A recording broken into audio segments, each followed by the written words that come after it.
And good evening, everyone, and welcome to Chattanooga State Field for Game 4, the 2018 TCCAA Region 7 State Tournament. Tonight's game is the last of 4 games on the first day, pitting the number 2 seeded, Motlow State Bucs versus the number 7 seeded Chattanooga State Tigers.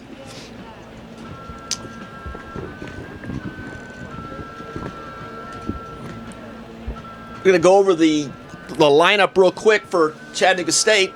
Batting first is going to be Sam Cheeley, the center fielder. Batting second will be Hayden Locke, the second baseman. Batting third is Ty Delancey, the third baseman.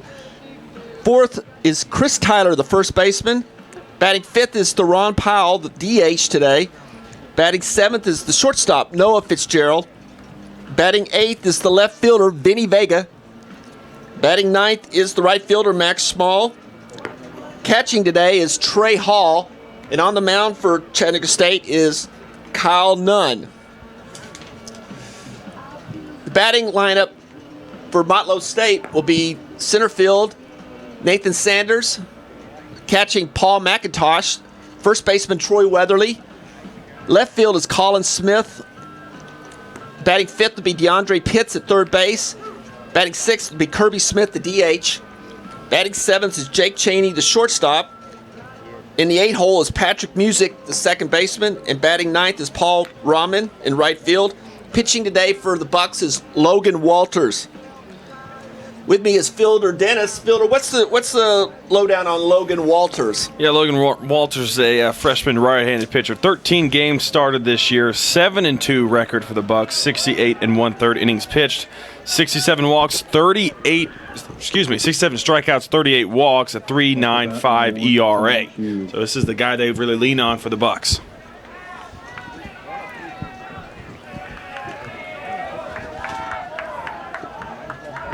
Here we go with the first pitch, and that's a ball low, 1-0 to Sam Cheeley, center field. Cheeley was named second team all-conference, and he takes a pitch to the back, and we've got a leadoff runner on. Good start for Chattanooga State.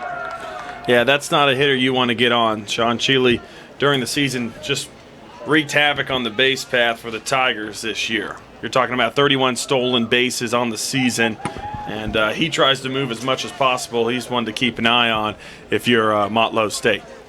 Next up is Hayden Locke, the second baseman. Locke swinging from the left-hand side.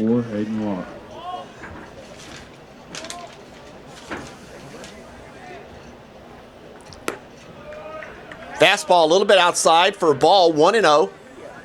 Yeah, we saw last night in the playing game against Roane State, Chattanooga State put up 18 runs against the Raiders in a final of 18-4. So the offense was potent. A couple of gap doubles. Those were huge for the team yesterday. Swing and miss on the second pitch, so even the count at 1-1. Motlow State comes in with a record of 37-16. Finished 18-8 in conference. We'll get to some of their stats when they get to bat. Quite impressive.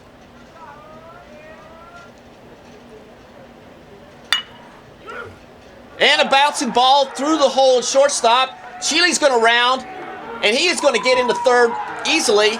So we got men on first and third. Nobody out. Yeah, nice piece of base run there by Cheeley. He's on the move. Hayden Locke gets it just under the mitt of the shortstop. So a nice job there. And now you can move the runners along here as it'll bring up Ty Delancey.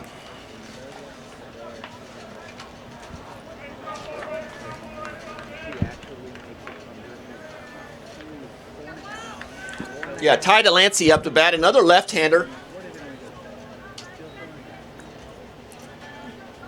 Face Walters here. Want to move the ball, try to stay out of the double play if possible. Fastball on the outside corner for a strike. Delancey's a freshman, and this team is loaded with freshmen.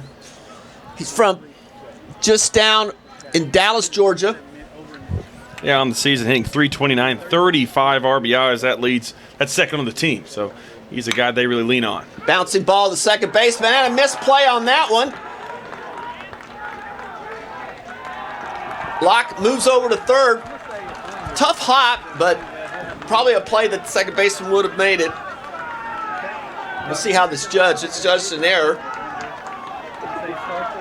Yeah, like you said. No tough, RBI on that, excuse me. No, yeah, like you said, tough play there, but we've seen this surface kind of come up to bite some infielders here. So just one of those deals where this is Motlow's first game, so they're kind of dusting some rust off and trying to get into the groove of things while everybody else has played a game thus far. Now next up, the cleanup hitter is going to be Chris Tyler, the first baseman. Fastball for a strike. Tyler's a freshman as well, coming from, I don't know if I can pronounce this right, Decker, Tennessee. Small town, I have no idea where that is in relation to the state, but another freshman.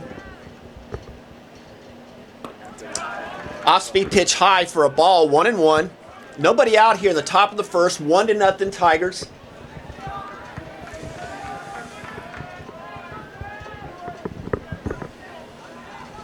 Wouldn't be surprised if there's some small ball dialed up here by Coach Dennis. Maybe get the runners moving. Off-speed pitch for a strike, 1-2. Yeah, if you're the Tigers here, you want to get out and jump on these Bucs early. They haven't played a game in a little while, and not least in tournament atmosphere, so they're maybe a little rusty, at least defensively, and they have a very potent offense, 97 home runs to their name, so they can swing it. Little check swing there, a little bit indecisive, but he did make contact for a foul, so we're still staying at 1-2. Tyler has swung a really good bat the last half of the year, one of the most consistent hitters in the Tigers lineup, according to Coach Greg Dennis.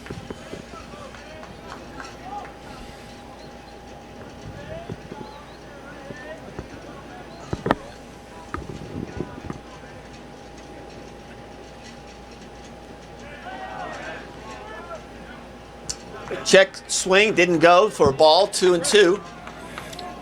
It's rather eerie to see Chris Tyler, number 18, the right-handed first baseman. That reminds me a little bit, if you go back to 2015, Michael Goss, same kind of build here, and Goss is a very solid first baseman. Tyler has the same look. Exactly. Hopefully the same results. Goss was an outstanding player for the Tigers. Went on to play UNC Greensboro, and they made a regional tournament in the College World Series. Full count here now with nobody out. We'll see if the runner's moving. Coach Dennis likes to be very aggressive on the base pass. And he is off. That's all right. Called third strike on Tyler. Base runner did make it to second, so we abandon second and third. One out with Theron Powell up. Theron had an outstanding game yesterday in the play-in game against Roan State. I believe he had 3 or 4 hits. I mean, he really was barreling up almost everything. Yeah, Theron Powell's day yesterday, a double, a single, and a hit by pitch, and a walk. So he scored 3 times on those, drove in 4 RBIs. That was a big punch out there of Chris Tyler, but they did move the runner over, so that eliminates the traditional double play ball. So we'll see if Powell can get a hold of one. He found the right center gap a lot yesterday. First pitch is outside for a ball, 1-0. Motlow State's playing back in the infield, middle infield, actually playing back all the way around. They'll give up the run. No wind. Their mindset is offensive baseball on their side, so they're going to give up a run. Good block by McIntosh, the catcher. Goes to 2-0 now. Good hitters count for Theron Powell. Mark, we're not really used to seeing these long innings. Last game, it was a real quick 10-pitch innings for both pitchers of Columbia State and Vol State. So nice job there. We got to get it just reacclimated to some offense here. Ball again, 3-0. Also, another thing is we're playing under the lights. A lot of times you don't have night games in junior college, and of course when we get in tournaments you will. So some of these guys could get reacclimated to actually seeing the ball at night from the hitter's standpoint as well as the fielders. Powell had the green light there on the 3-0 pitch. Fouls it off briefly, so it's 3-1. 1 out here in the top of the first inning. 1-0 Tigers.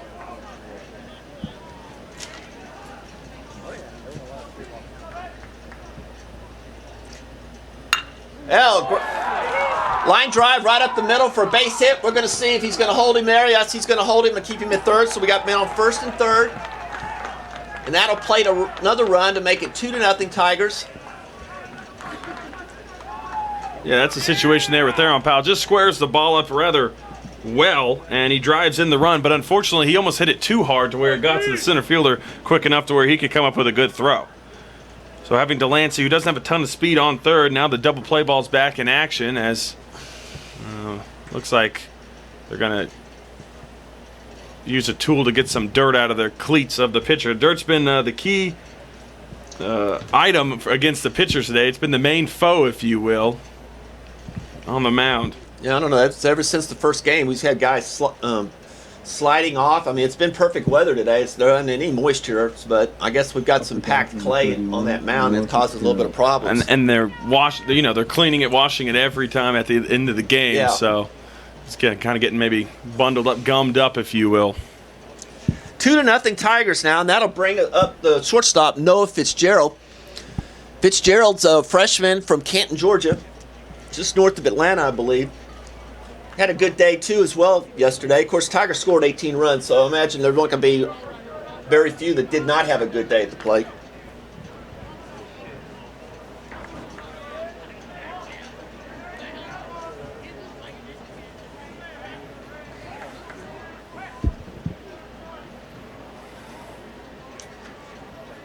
Pitch by Walters. High for a ball, 1-0. Yeah, the real test today, if you're Motlow State, can you limit the Chattanooga State offense offensively in terms of scoring runs, and then can you reciprocate and hit a lot of balls hard on your side? Ball low, 2-0. For Chattanooga State, can you limit the Motlow offense to not crooked numbers? Yeah, a reasonable amount. No, it's kind of like playing Walters. I mean, you're going to give up some runs. Well, you hope you don't, but you're probably Just how going many? to. So. Yeah, and can you keep enough of a distance to be comfortable for your Swing pitcher? and miss by Fitzgerald there. You never know 2-1. with this league. You never know. There's a lot of offense.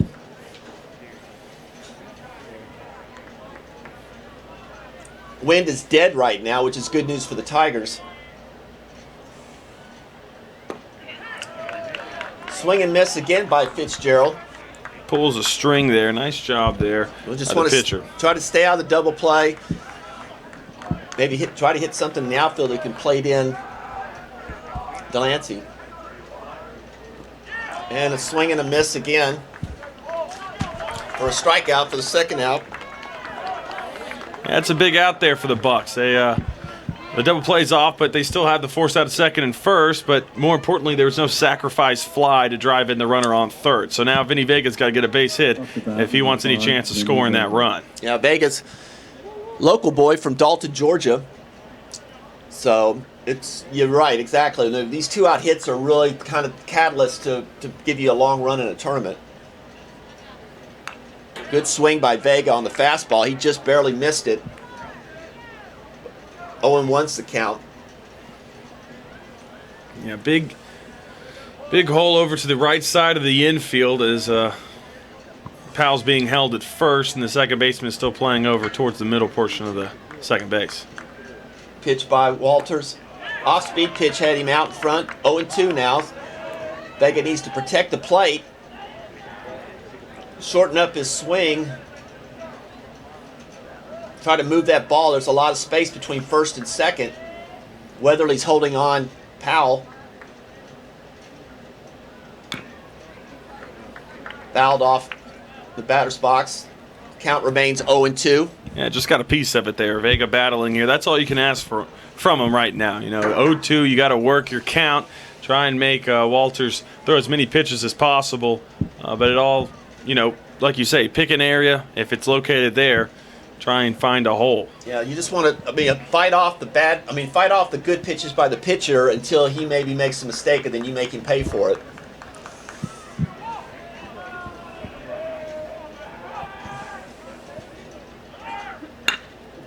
Oh, nicely set. Yep, right off the glove. That's going to score a run. Let's see what Coach Dennis is going to do. I wouldn't be surprised if he's going to move him. And he's coming in. Two-run single there with a 2-out for Vinny Vega. Just what we were talking about. Yeah, you're exactly right. It's so huge in this atmosphere, 2-out hits. You know, when you get in that position, a lot of times you're just kind of defeated when you get 2 outs. You don't think you can do a whole lot.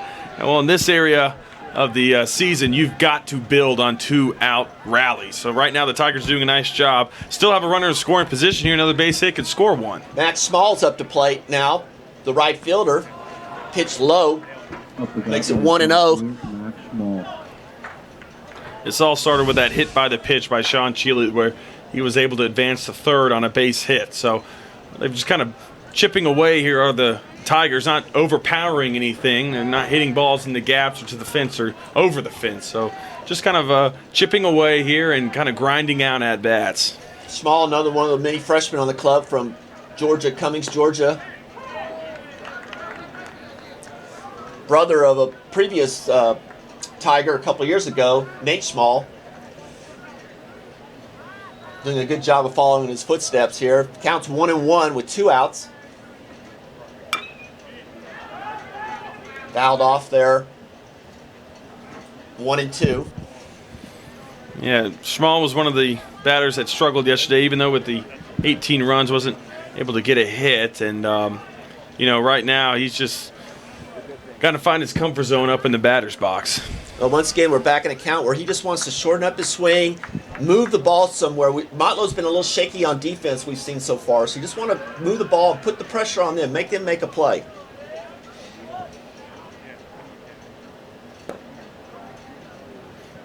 Pitcher ball there, pitcher fell off the mound. I tell you, I've never seen so much mound problems in one day. Granted, we've had 4 games, but yeah, it's been worn down, but yeah, I agree. He looks like he's got packed on his, packed mud on the cleats, which can be is a problem. But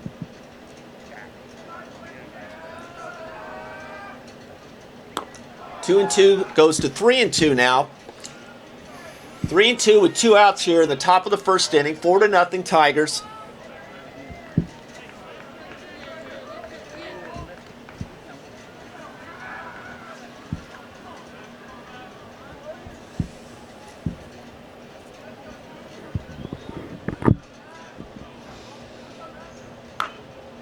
Fouled off by Small. Good job of battling him here. As I mentioned, this is the last of the day. 4 games we've had.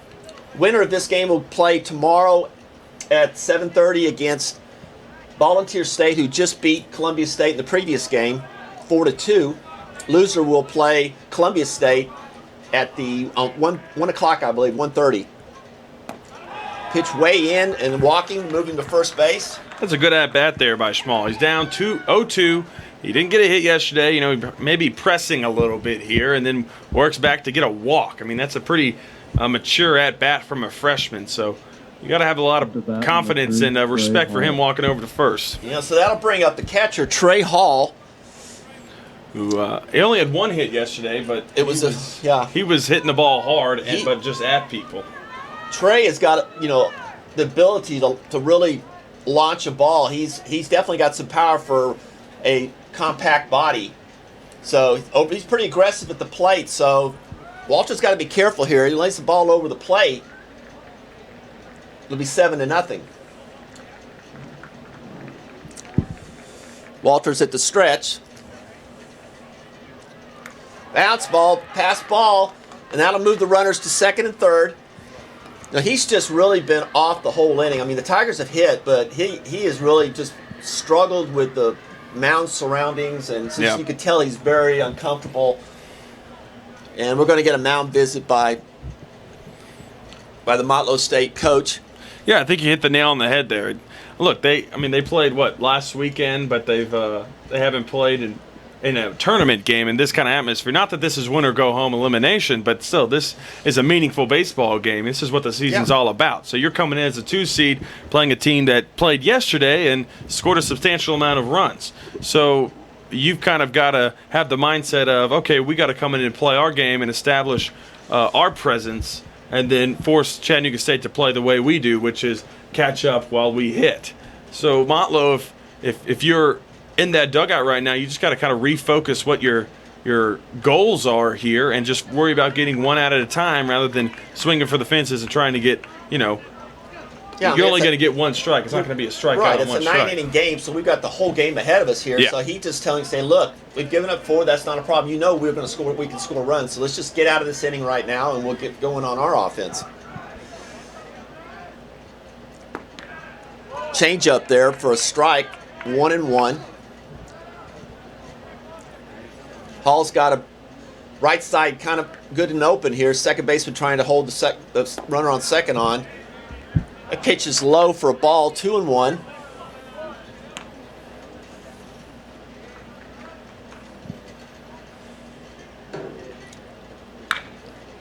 Ground ball to the third baseman. Nice play over to Weatherly for the out, for the third out. And the Bucs get out of the inning. But not before they score 4 runs for the Tigers. And we'll go to the bottom of the first inning. Tigers up 4-0.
And we're coming up to the bottom of the first inning for the Bucs. First time up. And first batter is going to be Nathan Sanders, the center fielder. Up to bat, number 20, Nathan. Defensively for the Tigers, we've got Vega in left, Chile in center, Small in right, Delancey at third, Fitzgerald at short, Locke at second, Tyler at first, and Hall catching. And the pitcher today is Kyle Nunn. What's the story on Mr. Nunn here, Fielder? Well, he's a left-handed freshman. He's 2-5 on the season, 58 strikeouts to 32 walks. He's got a 4.09 ERA, 10 Ks per 9. So when you're talking about Kyle Nunn, he's got pretty good stuff. Just depends on how well is he going to throw that day. Yeah, you're exactly right. And he's at a 2-1 count right now to Sanders. Played it with a 4-run lead. So mindset again is throwing strikes, trying to find your location, but you don't want to put runners on that haven't been earned. Curveball for a strike, and that evens the count at 2-2 here in the bottom of the first.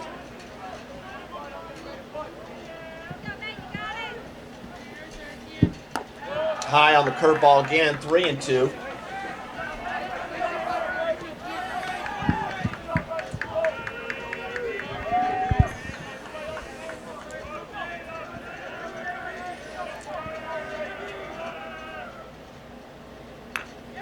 Fouled up right back, so he was right on that pitch.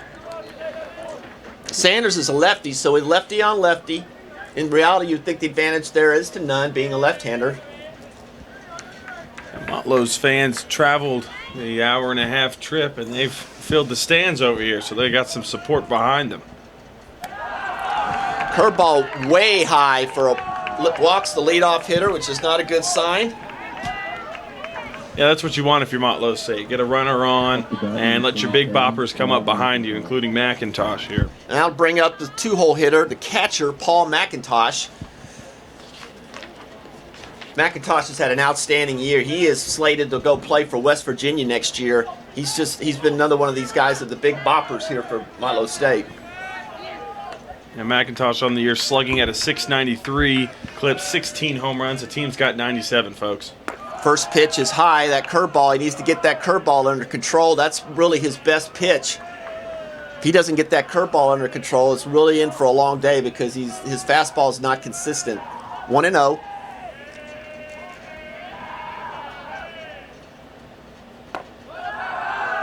Ball 2-0. Looked like a pretty good pitch there. Maybe it's just a little high, but Nunn's having trouble here. He's thrown, 6 balls, 2 strikes. Team like this, you don't want to walk. Big swing by McIntosh there and missed it. Wow. Swinging, would that be called? That's definitely swinging for the fences there, right? Yeah, well, when you finish your swing and you're looking at us, you know you put a lot into it. Total hip rotation there. 2-1's the count.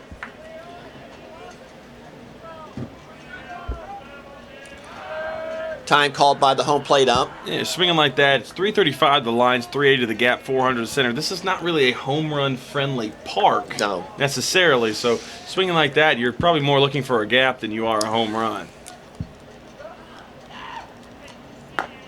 Another swing through there by McIntosh. Evens the count 2-2. Wouldn't be surprised here if Nunn goes back to that breaking ball. That's his go-to pitch. He's still looking for trying to get a feel for it. I can tell he hasn't really got that sharp breaker working. See, he's hanging. That pitch is hanging up. Just not getting his arm through on that. Brings us to a full count here with nobody out. Pretty sure we're going to see a fastball. I don't think we're going to trust on the curveball on the 0-2 or on the 3-2 pitch. He hasn't really thrown one for a strike yet or in the zone.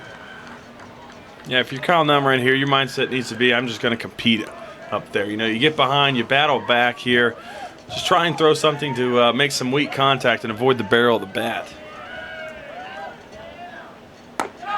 Ball 4 high. He's digging a grave for himself, especially with a club like this. Maybe a mound visit here from the catcher will straighten him out, but you know, I'm not. Did when these two teams faced early in the season, was it in Motlow or was it here? No, it was here in Chatt State. Actually, it was the first weekend of the conference, and Chatt State won 2 of the 3. Of course, like I said, that's a long time ago. But I don't know exactly what Kyle Nunn did, but Motlow won the first game, and then Chatt came back and won the next 2. But the first game went into extra innings, so it was one of those things where, you know, Chatt State could have actually swept that series, but it was the first weekend, so a lot of pavements going on between then. So long time has passed, so it's like they'll have a mound visit here, and you know, just get Kyle Nunn's head on straight. Just tell him, hey, not only I'm not asking you to get strikeouts, but pitch to contact. Make these guys put the ball in play with some weak contact, and let your defense support you behind you. Yeah, I mean, there's no way the defense can help you when you're walking people. So, you know, you want a 4-run lead, you got to go out there and just, you know, challenge the hitters, and that's really not what he's doing. He's trying to be a little bit cute with his curveball, and he hasn't been able to take command of that pitch yet. Troy Weatherly up here. Troy Weatherly leading the nation, I believe, still in home runs. So this is a big challenge. 23 on the season. And he gets the curveball in for a strike. 0-1. I mean, he's going to have to get that pitch. That pitch is the kind of, he's going to have to make that pitch to really confuse these Motlow State batters, because if he can't get that over and they know they're going to sit on a fastball, it's going to be a long evening for Kyle. Another curveball had him off balance, so he's got him behind 0-2 in the count. And for these hitters, even if you know it's coming, you wait for it. That doesn't necessarily mean you're going to make good contact if you locate it well enough. Like you were saying earlier, if you keep it up, then you're in trouble. But if you can bring that down, then you're in business there. 0-2's the count. Took a little bit off it there. Force out at second. Not in time to get Weatherly at first. That leaves runners on first and third. And that'll bring up the cleanup hitter, the left fielder, Colin Smith. You're able to get Weatherly, a very dangerous hitter, to roll over on one. You get one out, and you still keep the double play ball alive. That's asking not a ton from your middle infield if you can get a nice ground ball to one of them. So Off the bat, Kyle Nunn here just try and locate that Colin curveball. If you can get it low, maybe they can dribble one to one of your teammates. Yeah, Smith is a sophomore from Lake Worth, Florida. Interesting what's going on. I'm not too sure what's going on there with Kyle Nunn and Trey Hall.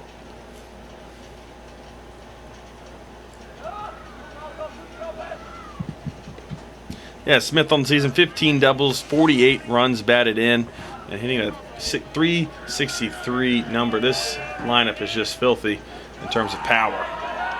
Nice block there by Hall. That pitch was way inside there. Yeah, you're right. It was a nice job of Hall by keeping it in front of him. And this is a big test for the Chattanooga State, the young Chattanooga State team. A team that's starting a lot of freshmen. This is a pretty, you're at home, but it's not necessarily a hostile environment, but you are the underdog in this matchup, and this is a pretty solid team. See if you can play well in adversity. Curveball, tried to bite the outside corner, did not. Makes it 2-0. I mean, you're looking at the whole field right now for Chattanooga State, and they're all freshmen. Yeah. So it's A lot of learning going It's really, on I here. think, maybe 3 sophomores on this club, 2 of them being pitchers. So 2-0 pitch. Down low. 3-0's the count. 1 out here.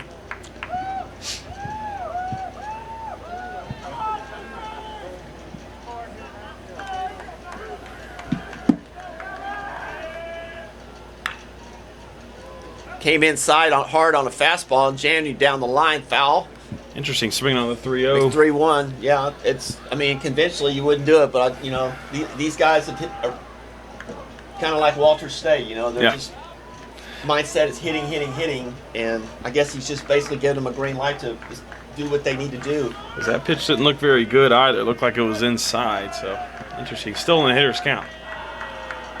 A lot of time in between pitches for Nunn here, which I don't know, may be good, may make the hitters anxious, but at the same time, it may get him in his own head. 3-1's the count here with 1 out. Nunn comes to the stretch. Whack. Rip. Wow. Just a shot to Delancey at third, but not enough time to get to third, almost for a double play. That ball was hit on a rope. Yeah, nice job there by Delancey. It's called the hot corner. You get your glove up and protect yourself. Nice piece of hitting by Smith. Just a little out in front of it. Got the barrel on it, but just unfortunate there. Looks very reminiscent of what happened to Columbia State at least half a dozen times earlier today. Well, now that'll bring up the third baseman, DeAndre Pitts, another big swinger for them. Well, you think Kyle Nunn could take a rest. You're down to the 5-hole hitter. No, he's got 47 RBIs as well. So yeah. Pitts is another one. This is Motlow's really a mini version of Walter State. Not too much of a mini. I mean, there's not hardly any holes in their lineup, and anybody's probably be able to go deep. Fastball swings through. 0-1. Very reminiscent of how Jackson State used to be a few years ago. They were really powerful and used their ballpark and hit a lot of home runs. Pitts is a sophomore from Troy, Alabama.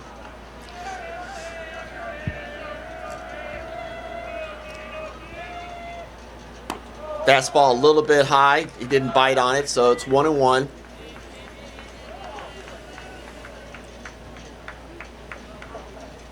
Both pitchers are having tedious first innings, working up a lot of a pitch count here, so it's going to be interesting to see how the next few innings hold.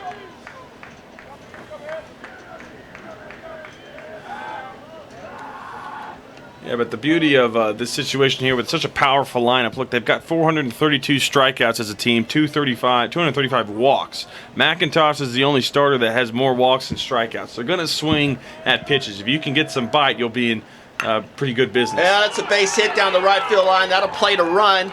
And a bobble by Small will allow Weatherly to get to third and allow Pitts to move to second. And Weatherly's going to move all the way around. And he's out at home on a nice play by Trey Hall on the bounce. Nice job. Yeah, just a beautiful play there. Nice relay throw in from the second baseman. questionable call to send him home there. It looked like it was a very shallow play. Trey Hall does a nice job blocking it up, but they do get a run across. Yep, run across, and that'll make the score 4-1 after 1.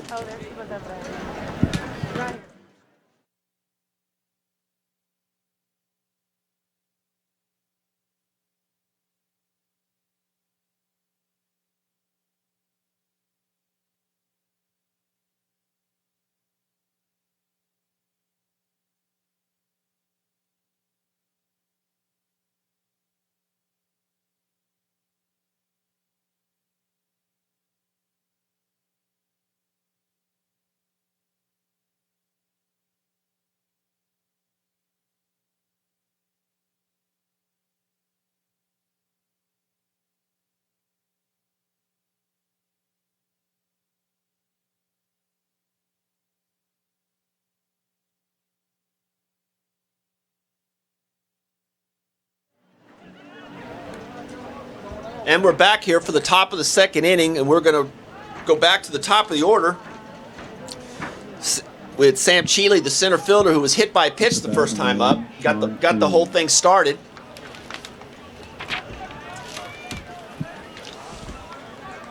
Cheeley's a freshman from Austell, Georgia. Ground ball to the second baseman. Bobble, he better hurry up and out. With his speed, you let that ball bounce like that, chances are you're not going to get him. And that'll be an E4. Well, just a tough day for music today at second base. It's a second or third one that's eating him up, and quite honestly, they're not very difficult plays to me. I know Cheeley's fast, but that's a pretty routine play to make. So he's going to have to refocus himself out there and just try to make some simple plays. That'll bring Hayden Locke up to the plate. Locke had a base hit the last time up.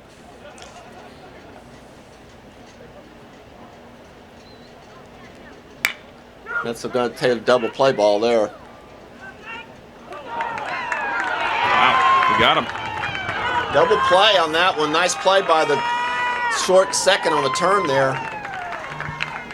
Didn't think he was going to be able to get Hayden Locke. Looked like he beat it out, but nice job there. Music making up for his prior mistake and rolling the double play. Nice job by him. That'll bring up Ty Delancey, the third baseman.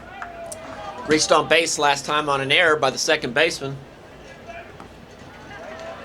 And he gets hit.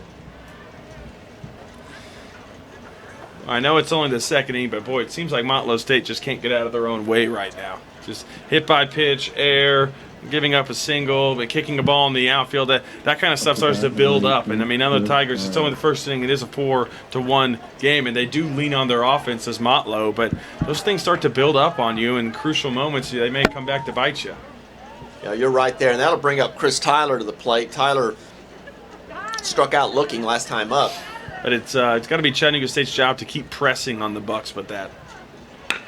Ground ball to shortstop. He gets the good hop there, and he'll throw it to second for the force, and they'll get out of the inning. No runs for the Tigers here at the top of the second, and that'll keep the score at 4-1. Motlow coming up to bat.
And we're back up here to the bottom of the second inning for Motlow, down 4-1.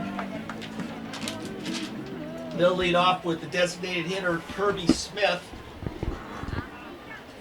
Yeah, you got to feel pretty good, Motlow State. It wasn't very long in the dugout or on defense there, so now you get to hop back in your dugout and get your offense going. First pitch by Nunn is a fastball, fouled off. Right back to screen, so had a good read on it.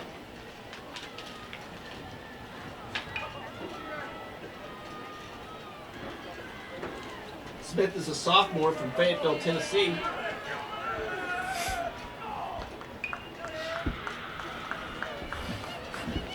Next pitch by Nunn. Fastball out of the zone, high for a ball, 1-1.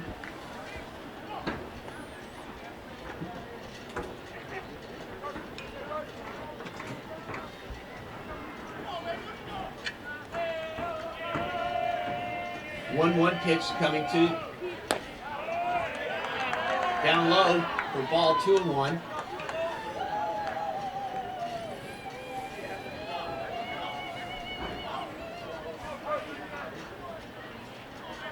Two and one's the count here, coming to Smith, and the pitch.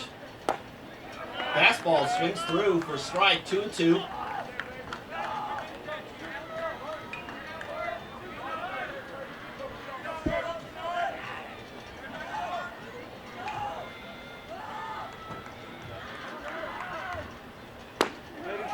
Fastball swings through again for a strikeout, first out. That'll bring up the shortstop, Jake Cheney. Cheney being a sophomore from Priceville, Alabama. Now batting the shortstop number 22, Jake Cheney.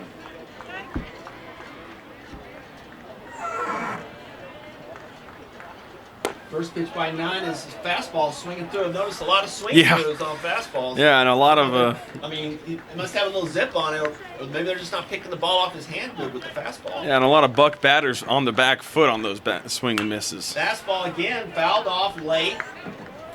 0-2. Nunn's got up the ladder and ahead. Yeah, he's hitting about 232 right now with 25 runs batted in, 21 walks on the season. So looking for some production out of the shortstop position is Motlow.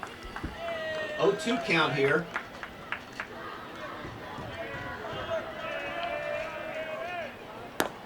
Fastball a little bit outside, good spot.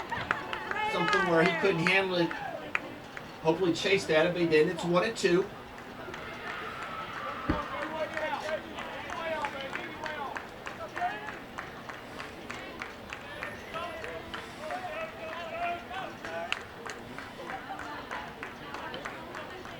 Nunn steps off. I wasn't happy with what the call was.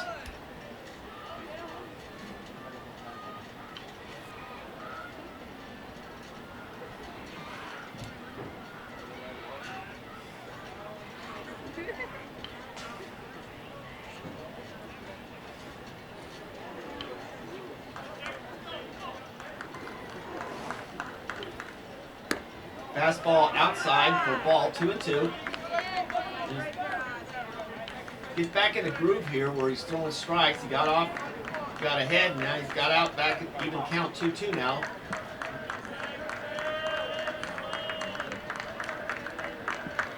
Shakes off one, I can tell with the glove shake. That's a shake off. Fastball doesn't catch up on for another strikeout. You're right, the Bucs are a little bit late on the fastball. They're just either just not picking up the pitch, or there's a little bit of good movement on the fastball, a little tailing action. I'll bring up the second baseman, Patrick Music. Yeah, and if he's locating that fastball and they're not catching up, it's only a matter of time until Nunn can find the feel for that curveball, and then he's got a 1-2 punch that's going to catch you off guard and make that. That's a strike, and right, a line drive to Hayden Locke at second base, and that'll finish off the inning here in the bottom of the second. No damage done.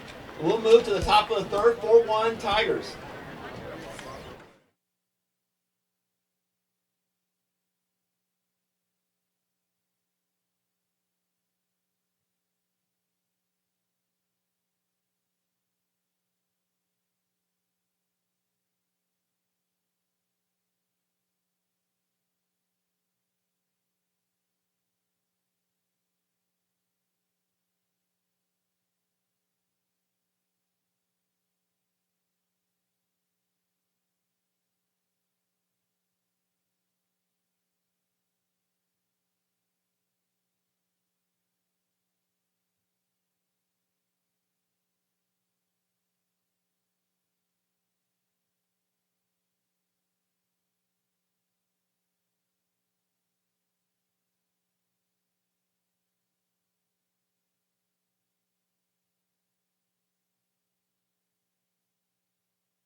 And we're back here at Chattanooga State for the top of the third.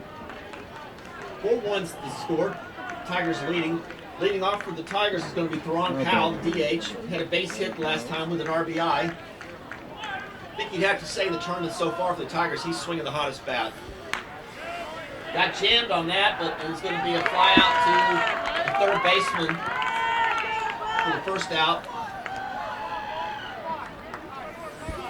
Yeah, just got in on his hands there. You know, Coach Dennis right now wants to preach to his guys long at bats, good at bats, quality at bats. Make sure that this pitcher's working and try and get him to get out of this game. And with that, you can get walks and hits and move some runners along. Yeah, I mean, Walters hasn't shown that he can consistently throw strikes. So I mean, No. I'm with you. I would really make this guy work. If that meant at least taking one strike at every at bat, then you do that until he shows he can get the ball over the plate quickly. That's trouble. Soft grounder, this could be a problem. That guy's got Nice play by Pitts there. Yeah, last time I said DJ Wright was a staple over at third base for Jackson. Then towards the end of the game, he started having some throwing errors. So it doesn't look like Pitts is going to have a situation like that, but he has been solid over there from Motlow thus far. That'll bring up Vinny Vega, the left fielder. Vega hit a double last time up, drove in a couple of RBIs.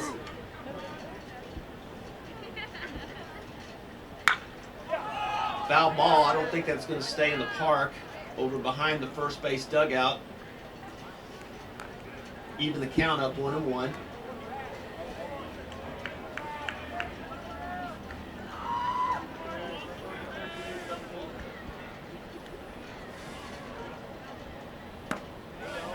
Fastball outside for a ball, 2-1.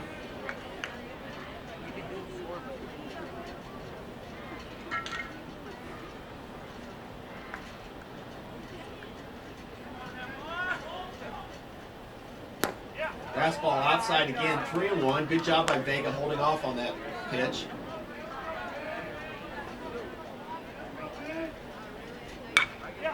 Fastball fouled off again into the parking lot behind first base dugout. That'll even up the count, make it full, 3-2 here with 2 outs. Top of the third inning.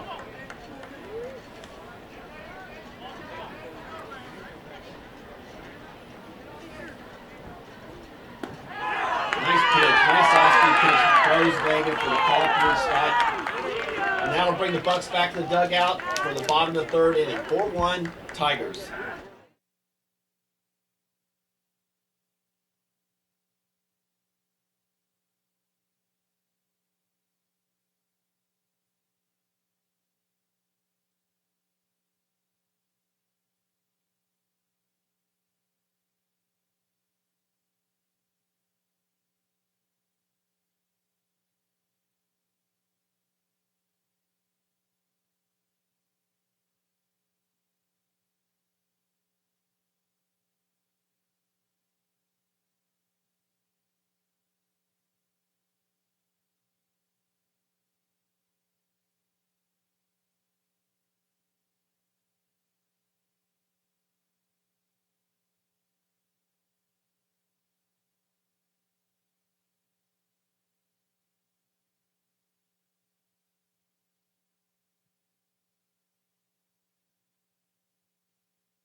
Here we are, back to the bottom of the third inning for the Bucs. Leading off is going to be the right fielder, the number 9 hole hitter, Paul Rahman. Up to bat, number 18, Paul Rahman. Rahman on the season hitting .243 with 7 stolen bases, so he's at the 9 hole. He wants to get on base and move around for the top 5 hitters in this lineup to come up next. Fastball a little outside for a ball, 1-0. Rahman is a sophomore from the town of Charlotte, Tennessee. There's been Charlotte, Fayetteville. I've never heard of either one of these cities. Must be West Coast, western side. Dunn delivers a fastball swung through again for a strike, 1-1.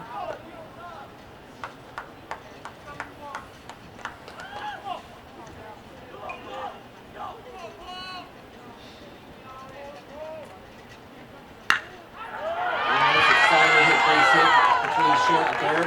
Lead off single for the Bucs.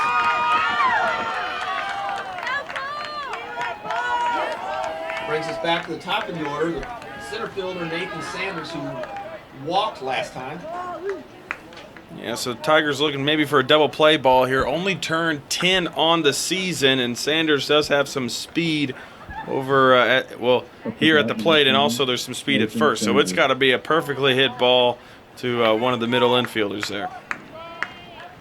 Sanders hits from the left side, so lefty-lefty battle here. Decent lead by Rahman. Fastball fouled off right behind us here. 0-1's the count. Third base playing slightly in, shade around the grass levels. Short second naturally playing back.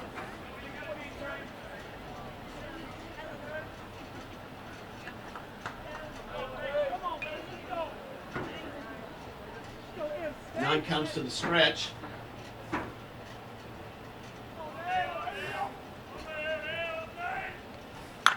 Fastball again, fouled off toward the third base side, over towards the tennis court area. Yeah, we've seen Nunn shake off the call a couple of times here now, and you start to wonder maybe that's a strategy that they've incorporated in this game just to get these Motlow hitters a little out of their rhythm, out of their timing. I mean, not agitate a little bit over there in the dugout as you're waiting for the ball. You know, you're really anxious to get some hits, and now you're just getting out of your rhythm waiting for the pitch. 0-2's the count. He's going to check him over to first. Yeah, I mean, back in the day when I was pitching, we were taught also, I mean, we still wanted to go to the pitch, but we would shake off the catcher a couple of times, normal, knowing we were going to go back to the pitch that he wanted in the first place. So you're right. You're playing mind games with the hitter. It looks like Nunn's just trying to hope that Rahman's going to break for second base there. Getting a rundown. 0-2's the count here, with nobody out.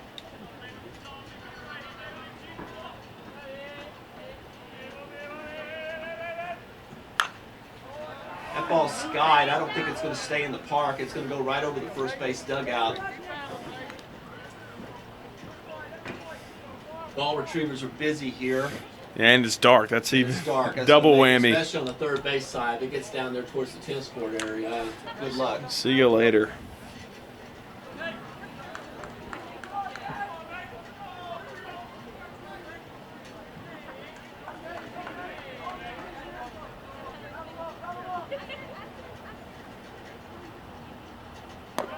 Curveball there.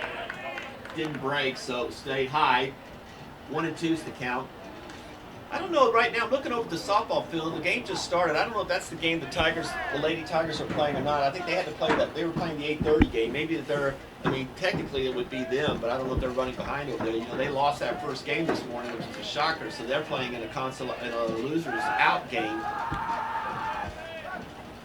They're going to have to climb the ladder right back up and probably win about 5 games to win this thing. Ranked 12th, I believe, in the nation. Shockingly lost to Rhode State this morning. 1-2's the count. Nunn's at the stretch. And he's off. Rahman is off. I don't know if he's going to get him. Yeah, that was just too big a jump. Rahman didn't get much on the throw there, but he didn't have a chance with that break that Rahman got. So he's standing on second base. Now, if you're Kyle Nunn, it makes you think, if I'd have thrown over one more time, I probably would have got him stuck in a rundown. But, hey, you got to move on now, runner in scoring position. You got to get this out here. Yeah, so Locke's going to protect the right side and stay over, and it's up to Fitzgerald to try to keep Rahman as close as possible to second base. And a swing through on a fastball. They've had a hard time now. You know, their first time through. That's a strikeout. Up to bat, number 27, Paul For the McIntosh. first out, and that'll bring up the catcher, Paul McIntosh, dangerous hitter who walked the last time up. We're moving now into toward the meat of their order, so Nunn's going to have to focus severely on his pitch location here. Ball's flying all over the place here, trying to get him back in here from foul line. Yeah, and all these strikeouts from the fastball, maybe just a a situation of where the Bucs are seeing fastball and they're just getting a little ahead of themselves, maybe swinging out of their shoes a little bit, not connecting. So they just need to relax, settle in here, and have some quality at-bats. Locke feigns trying to hold him on here. Yeah, none steps off. That's a smart move. If you're not comfortable, you want your position players to be at the right spot when you let go of the ball. And if they're standing on second base, that leaves the whole right side open. You don't want that. Locke's shading hard up the middle. McIntosh is obviously a center pull hitter. Fastball swings through for a strike. 0-1.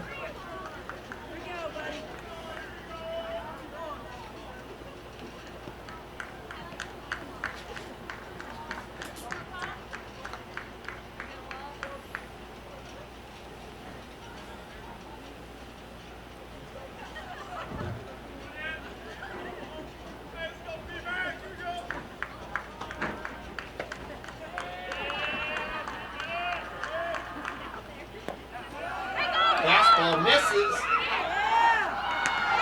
Ball's not able to get it, and it's going to give Rahman a chance to get to third.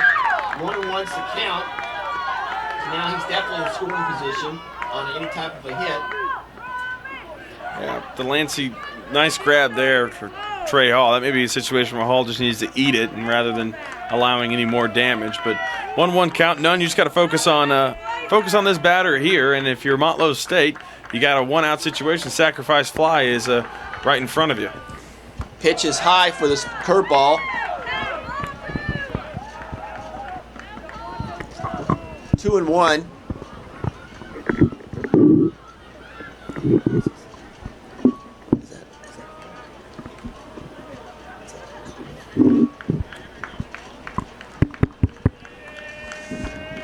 Two and one's the count now to McIntosh. None delivers.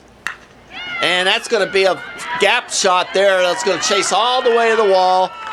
We're going to see here if he's going to try to make a move for third. He is going to go for third. Here's the relay throw. I don't think they're going to get him in time. McIntosh is going to end up with a triple. Knock in a run. Make the score 4-2. Yeah, nice job there by the catcher, going the other way with it. He beats the shift, goes inside out, none leaves one up high, and then takes advantage of it. Kudos to McIntosh for making good contact. And that'll bring up the dangerous Troy Weatherly, first baseman. Fielder's choice last time up.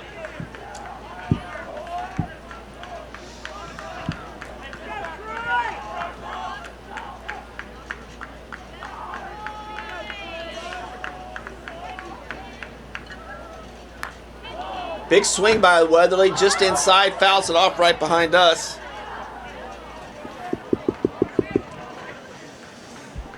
One out here in the bottom of the third inning. 4-3, Chattanooga State. You think it's coincidence that Weatherly plays first base, number 28, with a Brewers logo on his chest? Similar to Prince Fielder, a big, powerful hitter that the Brewers used to have back in the day at the same number. Yeah, he doesn't get cheated on any of his swings. He's thrown two curveballs here, and he's taken big cuts. He's just missed it, fouled it off, so he's behind in the count 0-2. He's looking for a fastball. There's no doubt about that. Much like Prince Fielder was.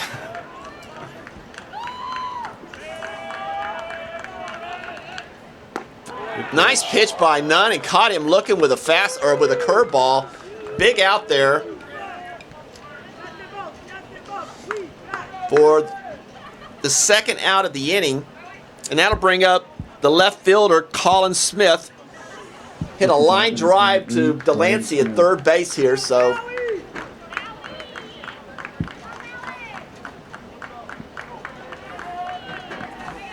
Yeah, big shift over to the left side of the infield there. Fastball swung through again for a strike, 1-0. If you're Smith here, you got everybody on the left side of the infield, so if you could go the other way, that'd be awesome, but you know that none's going to throw you inside. So you may be able to get a breaking ball that hangs. Fastball out for a ball, 1-1. I'm going to go on a limb there and say that that's not where Trey Hall wanted the ball. Sliding to his right. With a shift like this, everything's coming inside. Now, if something's left over the outside portion of the plate, the Tigers are going to be in trouble. 1-1's the count here with 2 outs. Spins a curveball a little bit high. 2-1. He's just not been able so far to get that curveball fairly consistently over the plate. Thankfully, his fastball been having good movement because they've been swinging through it.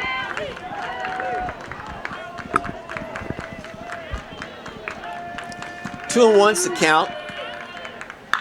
Boy, a screaming ground ball right over Delancey. He was sitting on that pitch, and now that brings in a run. It's 4-3. Yeah, a lot of energy coming from that Motlow State dugout over there. A lot of banging on some buckets of balls and having fun over there. As yeah, you're right. Smith does a nice job of getting a hold of one. He got robbed the first time, and Delancey wasn't able to make the play the second time. So here we are, 4-3 here, still in the bottom of the third with 2 outs. That'll bring up DeAndre Pitts. Another big swing, foul ball behind the screen. Pitts hit a single the last time up for an RBI.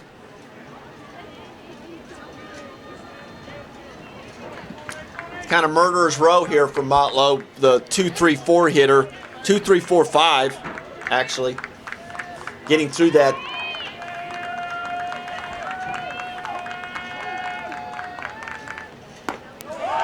Fastball up and away for a ball, 1-1. And none has been able to get any calls in the outside portion of the plate. Maybe just missed throws, and it does seem like Hall's moving a little to his right. So he's got to kind of finish his pitches a little better than he is right now.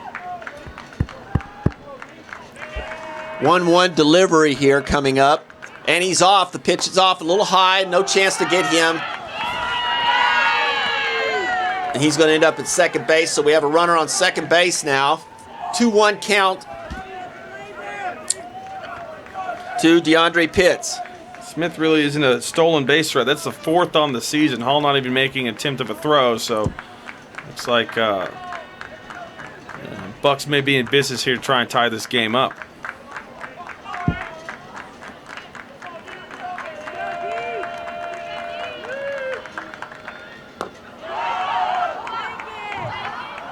Fastball way inside, off the plate for a ball now. 3-1's the count. This is a dangerous count now. Nunn's got to be careful. He can't just lay one in. He's got a base open now, but don't lay one in. Pitts is sitting on a fastball. You know that.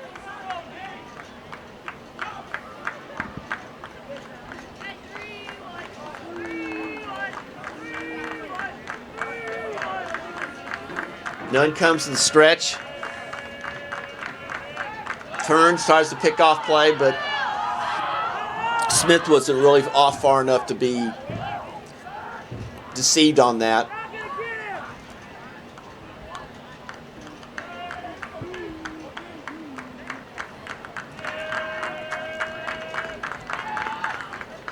Pitch skied in the infield. This will be interesting. Skied in the infield in this dark night.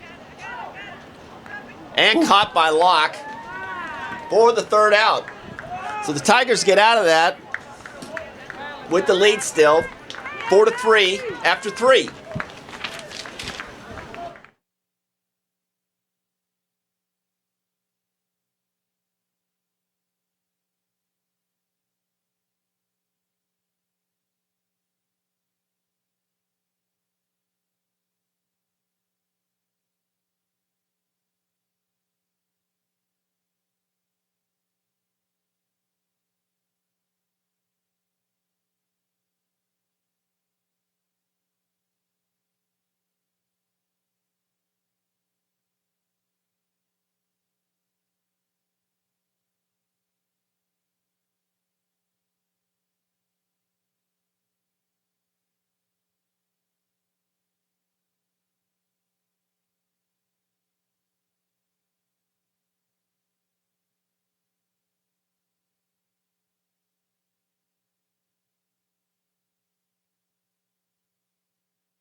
Coming up here to the top of the 4th inning for the Tigers.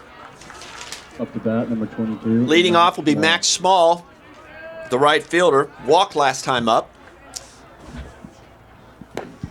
Walter's back still up, and he's working fast now. Back in, he's probably got some confidence. Guys, he knew the guys were going to get him back in the game, so now he's just back, hopefully back to throwing strikes.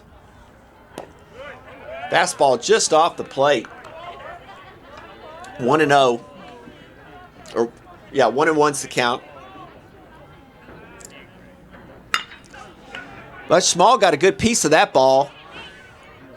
Dead center field, but he runs it down. Sanders runs it down in deep center field. And that'll bring up the catcher, number 2, Trey Hall. Up to bat, Number 3, rather. Trey Hall.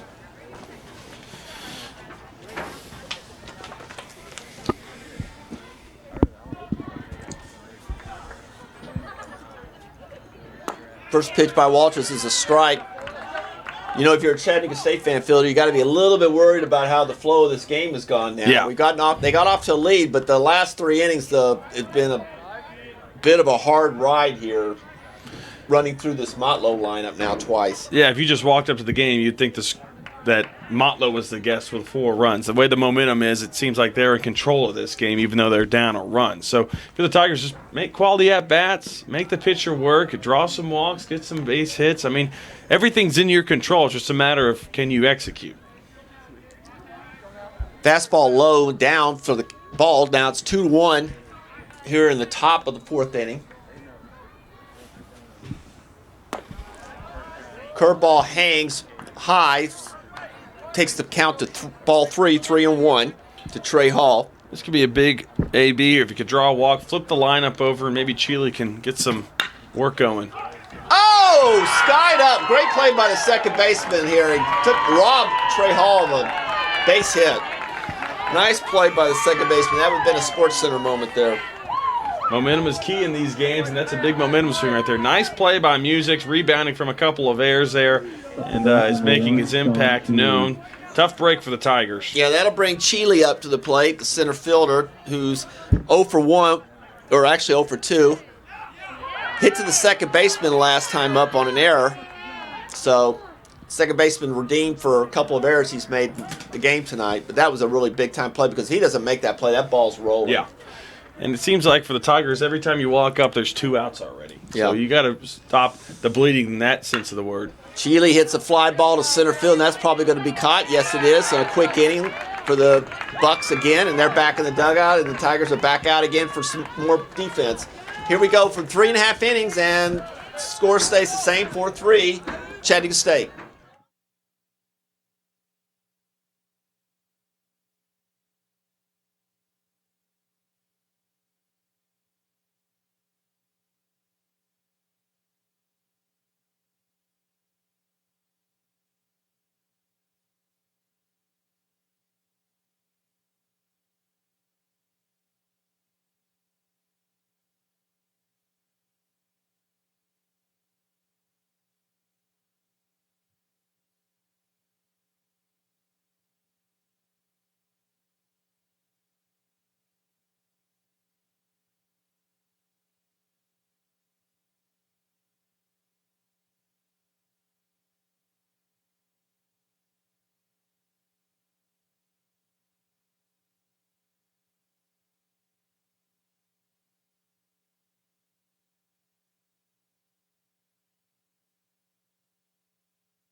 And here we go, back up to the top, or the bottom of the 4th inning, rather. And Up to bat, number 23, Colin. leading off is the designated hitter, Kirby Smith. Smith struck out last time up. Curveball catches the outside corner for a strike, 0-1.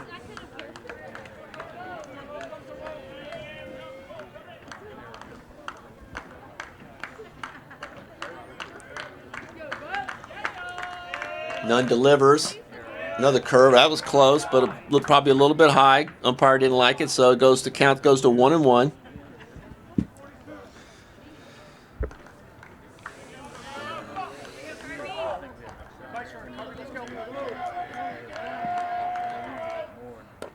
Another curveball that doesn't bite. That was a really good pitch. Yeah, I thought it was a good pitch too, but I guess it was either a little bit too low for the ump's pleasure, so we'll go to 2-1 to the count.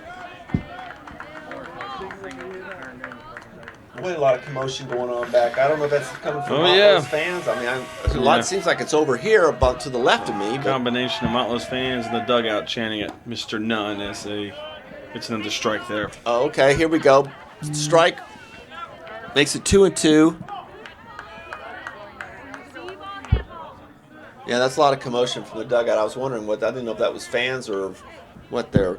2-2's the count here to Kirby Smith.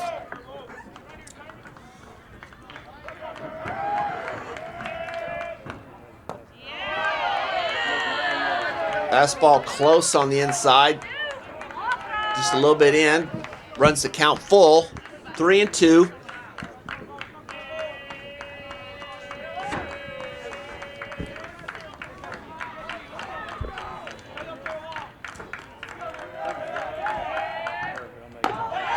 Fastball high, and he's on base with a walk. A good at bat there by Kirby Smith. Draws a walk, leadoff walk, and lets Cheney come up to the plate. Really worked a good count there. Wasn't swinging. Looks like Motlow's made an adjustment not to swing any bad pitches here for the time being. So good job there by the Bucs and get a leadoff walk. And that'll bring up Jake Cheney, the shortstop, who struck out the last time up. We'll see what Smith does on the bases. They've always shown they like to run here, so maybe they figured out the delivery move of Nunn. First pitch is a strike, 0-1. You don't see a lot of teams that hit a lot of home runs steal a ton of bases. You usually see them leaving runners on where they are so they can drive those runs in. Nunn comes to the stretch, and he's going to check him over to first with kind of a casual toss to first. That's not his best move. I don't know if we've seen his best move, but that was definitely not it.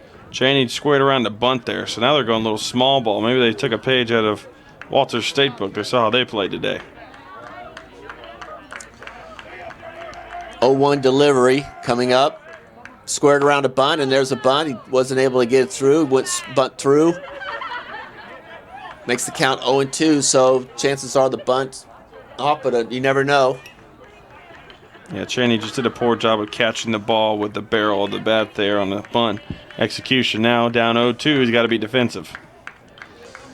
Nunn comes to the stretch, and he's going to take another throw there to first base. Keep Smith aware.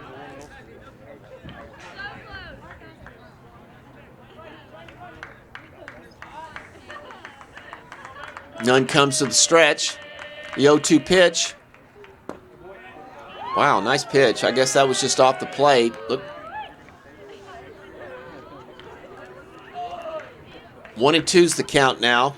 And that outside portion of the plate for Nunn's been no-go here from the umpire today, so he's going to have to work around that. Nunn comes to the stretch here. The 1-2 pitch. I don't know what. Hall either got crossed up. He mishandled the pitch. He's kind of holding his wrist. I don't know what really happened there. It was almost like it was a miscommunication on the pitch. He was looking for a curve, and he caught a fastball instead. It's kind of like he jammed his wrist.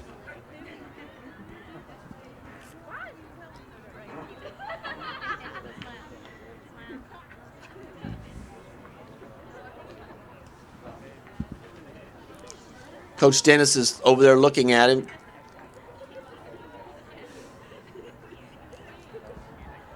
No, I don't really know what happened there. Like I said, he really struggled with that, catching that. It was almost like he didn't even catch it. It hit off his wrist. I don't like I said. It was almost like miscommunicated pitch. Like he was looking for a curveball and he got the fastball instead. Well, we've seen none shake off pitches, and that may be an instance where they just weren't linked up on the same one. So then we're back up to a 2-2 count now to Cheney.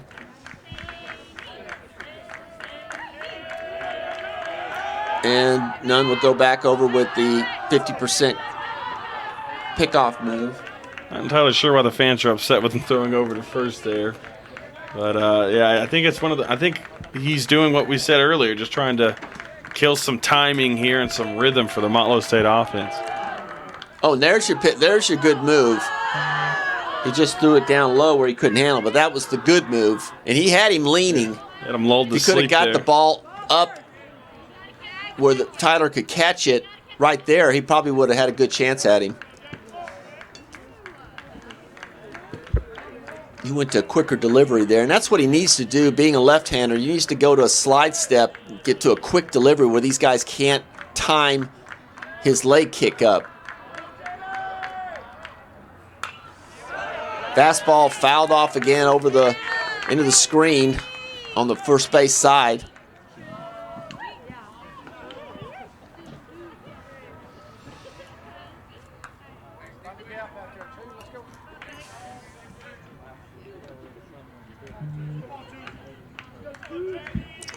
Two-two delivery here coming up by Nunn. Another token throw over to first base.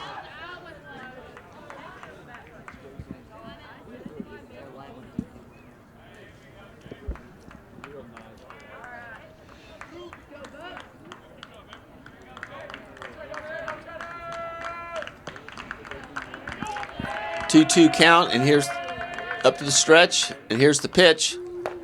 Fastball swung through for a strike out for the first out. Yeah, good pitch there by Nunn. Good AB there by Cheney, but Nunn gets the best of him there with a nice low fastball. Now you can open up that double play ball. And that'll bring up the second baseman, Patrick Music. See, there's a little bit of movement now in the Chattanooga State bullpen. They're people walking over there to start getting loose. Their uniforms are dark. It'll be challenging for us to tell who that is, other than if it's a righty or lefty. Looks like it's a righty. Yeah, Music's 9th in conference in terms of hitting. He's hitting at a 384 clip. So he's done his best work here in the most important portion of the season, and he's still batting in that 8-hole. Yeah, he's a well-built young man, so he's...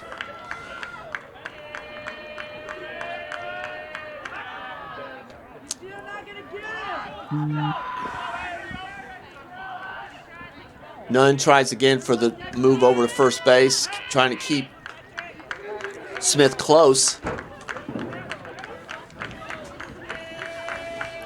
Hit the stretch, and another one of his better moves, and he throws it into the bullpen area, and that'll definitely move him over to third. And that'll move him over to third. Bad throw on the other side of the base where Tyler could not get to it. And the penalty there is you move your runner all the way over to third.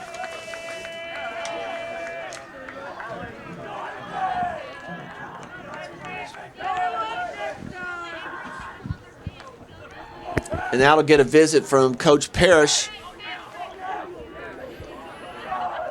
Yeah, it looked like a situation where Nunn just was going to the well one too many times. I was about to applaud him for the fact that he really didn't care if he was aggravating anybody by throwing over that many times, but just a bad throw there, and it wasn't a great move.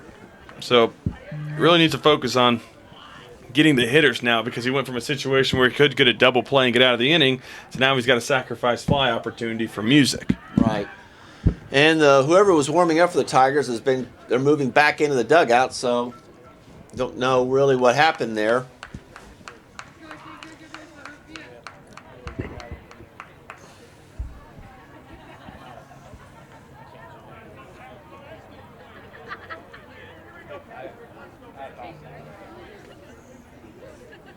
So we got a runner on third base who happens to be the tying run right now.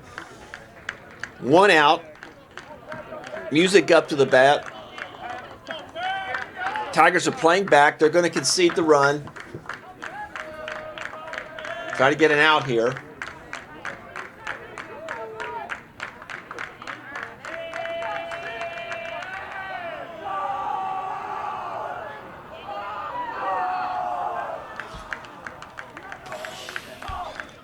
lot of commotion from the Motlow State bench. I wonder if that's getting picked up on our crowd mic there. Because they're loud. Curveball down low for a ball, 1-0. Yeah, they're rowdy. Now, their reputation precedes, but they are definitely up to that challenge. I'm telling you, they're everything that we heard they are. The coach kind of lets them do whatever they want to do over there. And there's a ground ball off them. That'll bring a run in. Nice play by Fitzgerald to get Music. That was a nice play. So we gave up a run to get the out. And believe it or not, it's only a tie game. Yeah, it's only a tie game now after we're still in the bottom of the fourth inning after spotting a 4-run lead. But look, it feels like Motlow State's up a lot more than just it being tied. So if you're Chattanooga State, look, it's 0-0. Start from scratch. Try and find some outs. That'll bring up the 9-hole hitter, the right fielder Rahman, who had a single last time up. Curveball inside, just missed him for a ball, 1-0.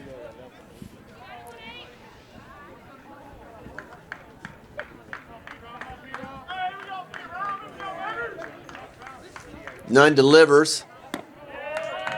Fastball out of the zone for a ball, 2-0.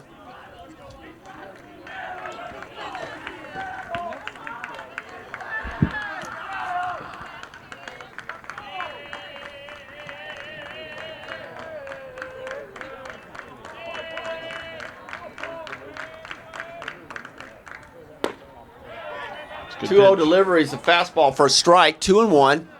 Here, 2 outs, bottom of the fourth, 4-4 game.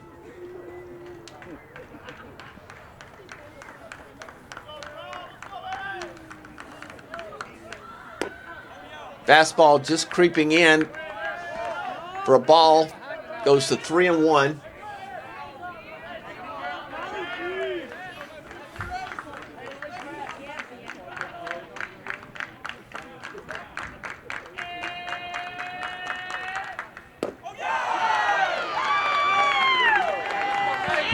Ball 4, walk there, puts Rahman on first base. And we're back up the top of the order again with Nathan Sanders, the center fielder. Sanders struck out last time up. Number 20, Nathan Sanders. Boy, we see a difference in both pitchers. The Motlow pitcher goes out and gets quick innings, and Nunn has come out and seems to really labor through each of his innings. It's been total night and day from what we're seeing from one team to the other. And quite honestly, the hitter's approach for each team. Fastball on the outside corner for a strike, 0-1. Chattanooga State's come up and they've swung in the first couple pitches and gotten out, and that's resulted in 0 runs. And now you're looking at Motlow. It's a combination of pitching and hitting because they're taking bad pitches and then striking in 3-1 counts. So you gotta, kind of goes both ways here. But Motlow's doing a good job right now of seeing the ball out of his hand. Nunn at the stretch, 0-1 delivery coming up. And he's going with the good move. That might have got him. Yep, he got him. Picked off there at first, and that'll end the inning. But we've got a tie game now. After 4 innings, it's 4-4.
And we're back now at the top of the 5th inning for the Tigers.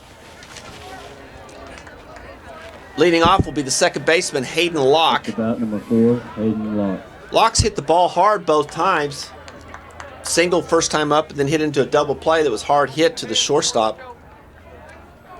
Let's see if Chattanooga State can respond. Now the game's tied 0-0. How do they respond to getting an even score, and how does Walters respond by sitting on the bench for a while? Fastball's up for a ball, 1-0. Fastball up again, you're right, for a ball 2-0. Yeah, he sat there for a while, and you know, maybe sometimes you can get out of your groove for an abnormal amount of time when you're on the bench. Fastball hit hard to Weatherly at first. Nice play by him. Steps on first base for the out. And that'll bring up the 3-hole hitter, the third baseman, Ty Delancey. Maybe I'm picking nits here, but he throws you 2 straight balls that are way out of the zone, and the first strike you see, you swing at. And maybe now hindsight's 20/20, but maybe wait to see him throw a strike or two before you decide to. Yeah, I mean that's a sound philosophy, and I'm sure if you asked Coach Dennis that later on, he would probably say the same thing, that he would have liked to have seen more pitches looked at. First pitch fastball a little bit outside for a ball, 1-0. You know, sometimes that goes with youth, and this is not something that this has kind of been consistent for the whole year. You know, if you've watched Tigers baseball, that's kind of the thing is, you know, with the young. Well, that is well hit there. That is well hit there, and that is out of the park. Home run over the right field fence for Ty Delancey. Boy, that was well strung. Yeah, that's a huge home run there. Kind of silenced the crowd a little bit, at least the Motlow State side, while Delancey, that kind of, quite honestly for me, that kind of came out of nowhere. He just turned on that. So that gives, come on, get some juices flowing if you're Chattanooga State. You know, you're the home, this is your home field. Have a little pride. You're in the lead now, you know. Have some juice and some charisma. That'll bring up Chris Tyler, the first baseman.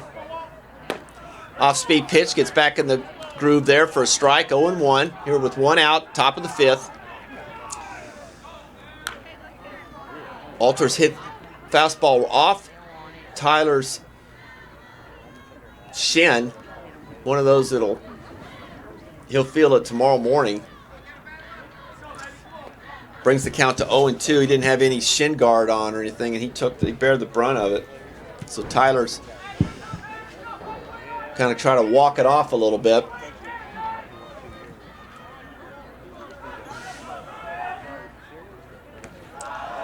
O2 pitch is way in the dirt on the outside part. Ball 1-2. I'm sure that Motlow will be happy with if they can just give up a run, an inning here and there. And a fastball strike that's swung through by Tyler for the strikeout. And that'll leave 2 outs, and that'll bring up the DH, Theron Powell. That's a big out right there. It's always interesting to see the next at-bat after a home run. If you can get an out, kind of tells me you're refocused and you're finding your stuff, and that was kind of just a missed pitch. But if you're, you know, they're getting more hits, getting walks, and you're in some trouble there, they can build. First pitch by Walters is down in the strike zone for a strike, 0-1. Fastball or off-speed pitch for a strike, 0-2. He's getting his pitches over, and he's kind of, you know, shook off that rustiness in the first inning. And, oh, boy, Theron Powell just squared one up on an 0-2 pitch right back in center field. Really well hit. Yeah, you're right. Dustin, he was getting the rust off. He was getting in a groove. You could tell Powell was trying to call timeout, kind of settle him down, and Walters wanted to get going, leaves one up. Powell takes care of it. So now 2 outs. We saw a 2-out rally last time with Vinny Vega. Now Noah Fitzgerald trying to do his part for the Tigers. If you're Motlow, you got 1 more out. Just try and keep this boat floating and get back into the offense.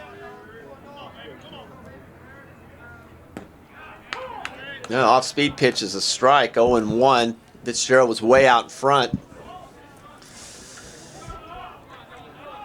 Powell's not getting a big lead.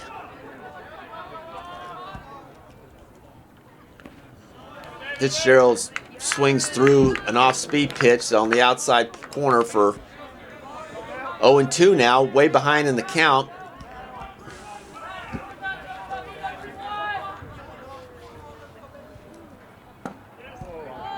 Walters tries to tease him up in the outside corner with an off-speed pitch, and Fitzgerald did not go for it, so the count's 1-2.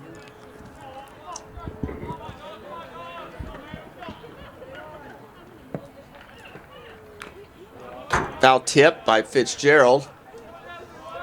Count remains 1-2 here with 2 outs in the top of the 5th inning. Tigers have struck for 1 run to take back the lead, 5-4.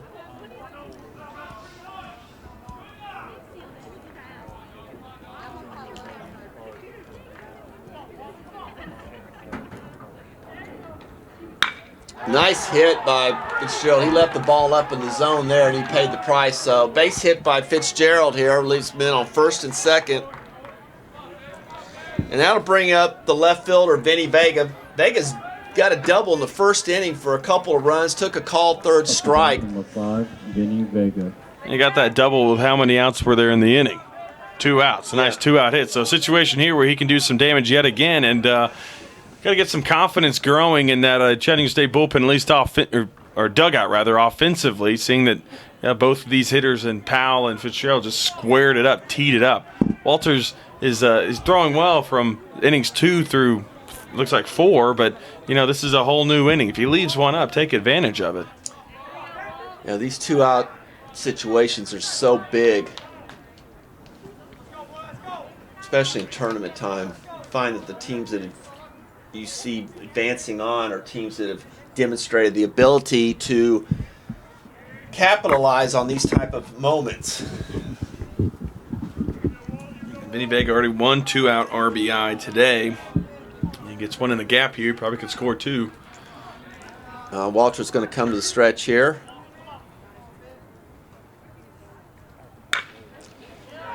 Vega fouls off a fastball back behind first base dugout. So he's behind immediately, 0-1. A lot of area between first and second. Second baseman trying to keep Powell close at second base. So opposite field, ground ball to second base will get you a run. Second baseman's trying area. Vega calls time, which is a smart move. Yeah, Powell looked like he wasn't entirely sure if he wanted to go back or not. So Vega helped his teammate out and didn't let him get picked off at second. That would have shifted momentum greatly here. Comes to the stretch here.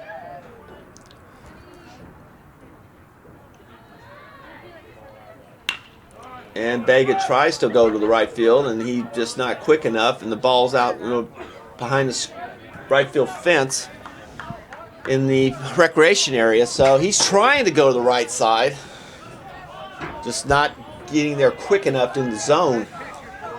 So we're behind the count. He's behind 0-2 in the count. Second baseman's really shading on second base hard. So, he's trying to get back into that position, but it's tough when he's really committed himself to trying to keep Powell close. And the inside move, Powell doesn't have a big lead. No. I'm really kind of surprised. They're really preoccupied with him, and he doesn't really have a big lead. It doesn't appear, I'm sure Coach Dennis isn't going to be moving him on an 0-2 pitch. So I don't really know why they're really concerned. It's almost like he appears to be more focused on Powell than he is on the batter, which is good news for the Tigers. They'll leave one up, but maybe a situation where you get him picked off at second, big momentum boost, but also big risk, big reward. You airmail that throw, and you're looking at a bigger deficit. So McIntosh is going to go talk to him for a minute here, try to get things squared on what they want to throw here on an 0-2 pitch. Here with 2 outs in the top of the 5th inning. Walters comes to the stretch. Off-speed pitch. Oh, whoa.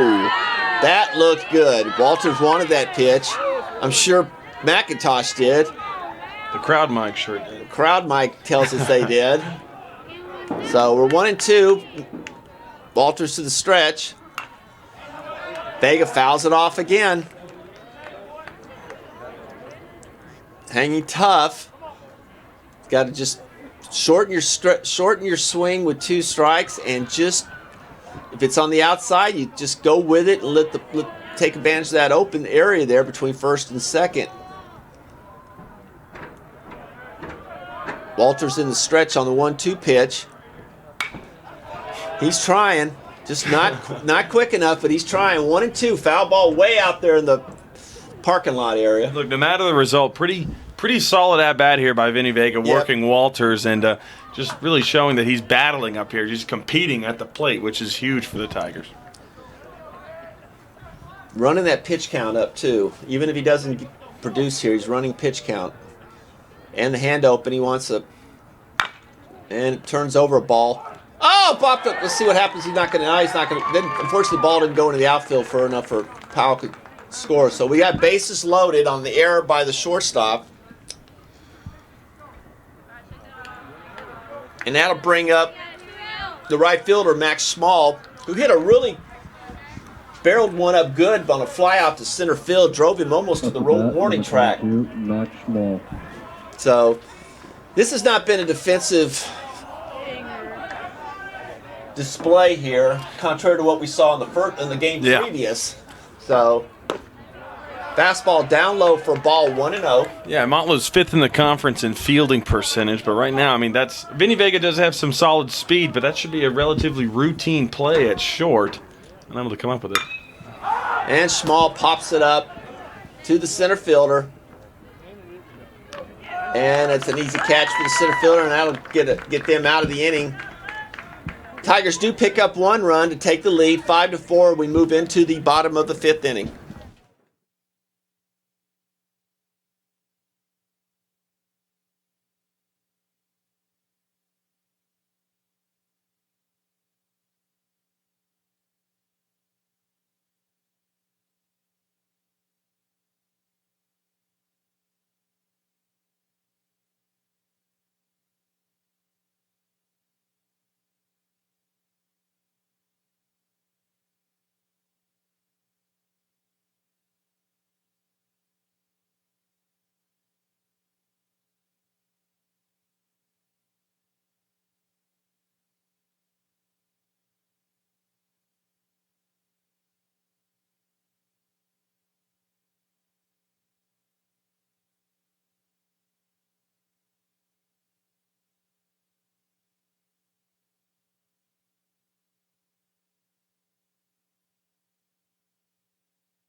Back here at the bottom of the 5th inning for Motlow State, and we'll go back to the top of the order again with Nathan Sanders. Sanders was at bat the previous inning when the pickoff happened, so he's going to come back up to bat.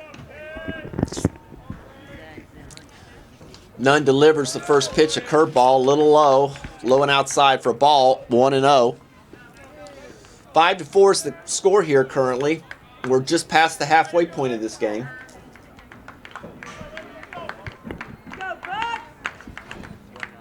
Curveball way outside, and he's behind the count again, 2-0. Just not been able to get that curveball anywhere close consistently. Fastball been better, but his money pitch has been curveball throughout the year, and tonight he just can't get a feel for it.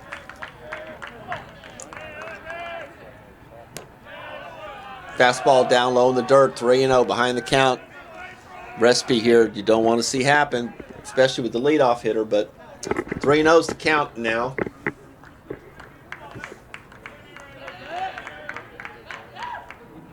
The 3-0 pitch is outside, 4 straight pitches and a ball, and he got a man on first base. And good AB there. Another leadoff walk, and that never ends up well for the defense. So that'll bring up Paul McIntosh, the catcher, who hit a triple last time up with an RBI. So we're moving now into murderer's row for Motlow, 2, 3, 4, 5 hitters. So hold on. You don't know where the ball's going. Yeah, this looks like a little bit of movement going on. Once again, some people walking to the Tigers bullpen.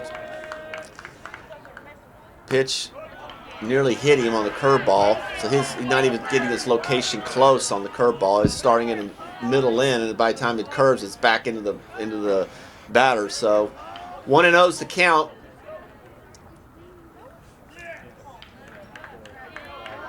Looks like a righty's getting loose.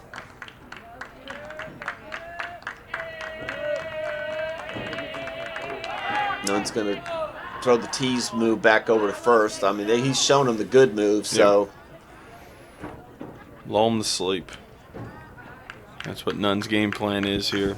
McIntosh is a freshman from Miami Gardens, Florida, all the way down from Miami. As I mentioned, he's committed to West Virginia next year.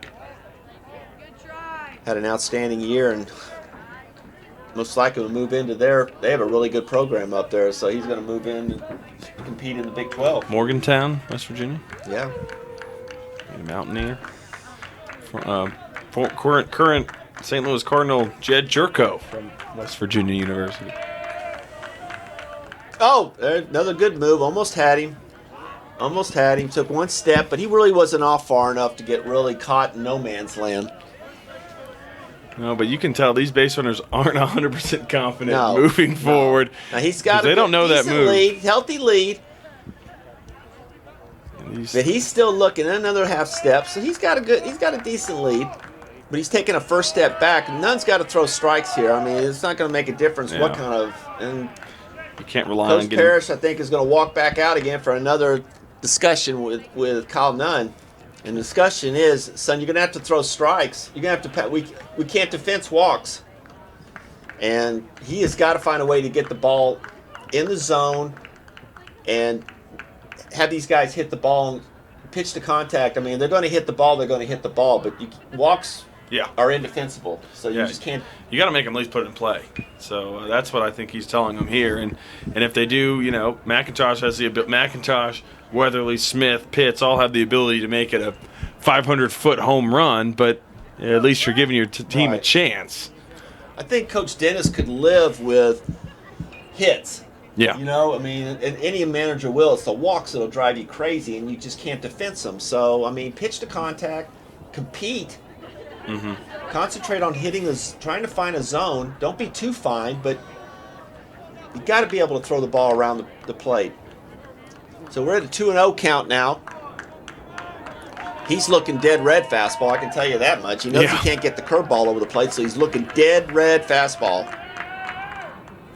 And boy, he just missed it too. And foul ball behind the screen here. That may be how Kyle Nunn's living here for the last inning, just hoping that they keep missing it. Yeah, they got a right-hander warming up, and without knowing, I can kind of tell by the motion, it might be Anthony Moretta.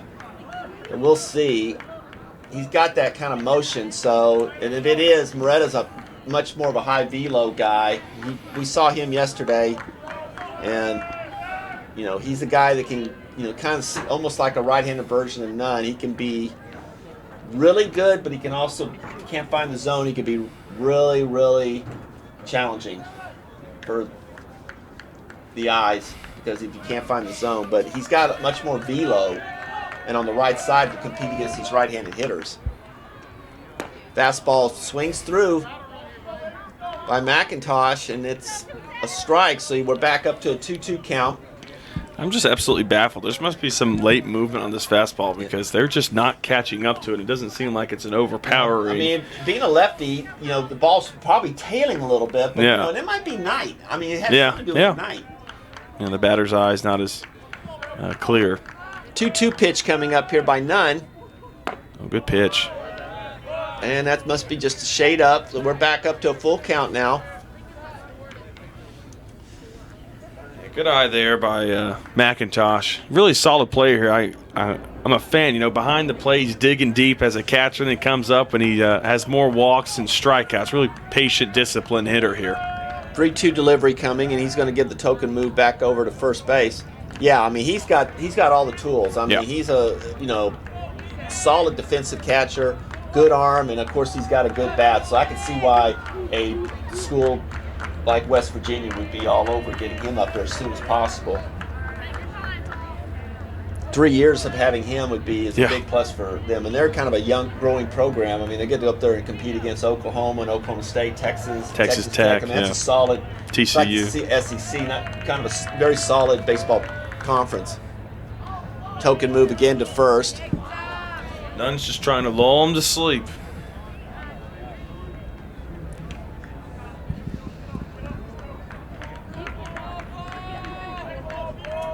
Sanders getting a medium lead, trying to edge.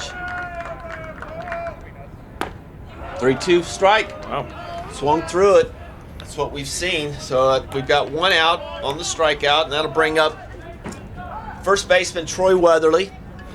And McIntosh bit for the high cheese there, and he gets sent back to the dugout. Now Weatherly, he's another example of a put-together hitter here, and but he is susceptible for some high cheese as well. Yeah, I mean Weatherly or Nunn was able to get the curveball over the last time up to him, and he had him looking.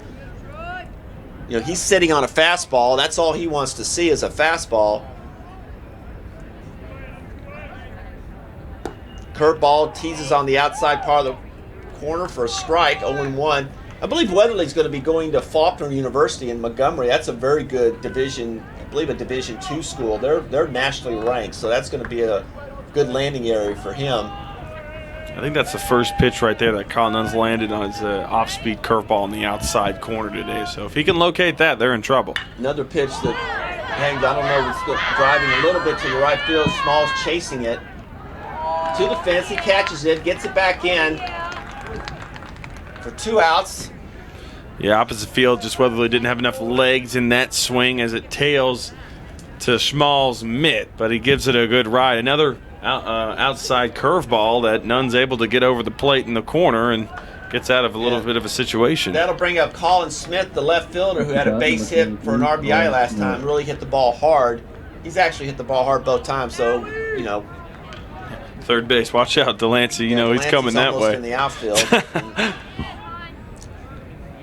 little better move there. Nuns. Someone needs to get the third base coach on notice that he's coming up to the plate. Delancey's had some smokers come his way tonight. I'm sure he's not looking to play in too much if he doesn't have to. I don't blame him either. Nunn delivers. Good pitch. Teasing out curveball on the outside, just not quite there for a ball. 1-0. 1-0 here with 2 outs in the bottom of the 5th inning. 5-4 Tigers.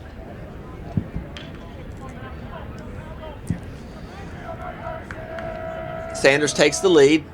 Pitch coming. Skied up behind us here. Right, we were waiting for the sound, but it must have come right behind us, probably on the sport court that's behind us. Yeah, I heard it hit the concrete back there. It was pretty loud. Yeah. That'll even the count at 1-1.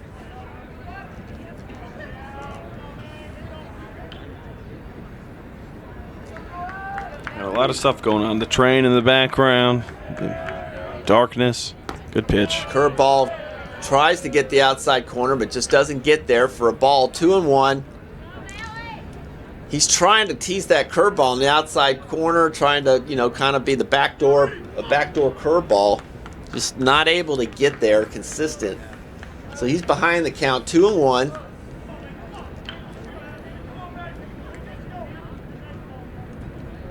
I'm kind of surprised they haven't been moving. He hasn't been moving yet. He's seen all the moves. Yeah. I think either that and just go on first movement, which really a lot of runners will do with left-handers.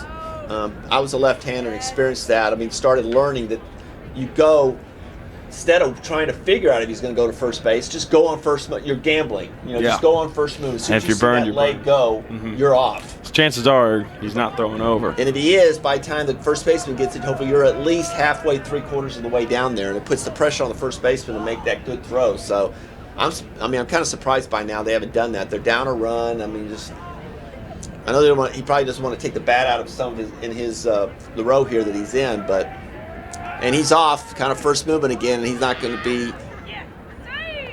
Decent throw by Hall, but he didn't really have a chance. That's on a breaking ball, too. That's tough. Yeah.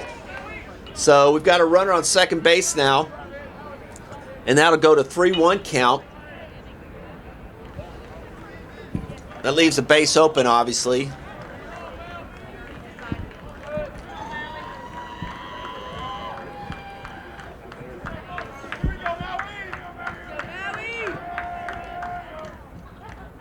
You know, that curveball, he just doesn't have any control on it at all. He's just not got a feel for it tonight.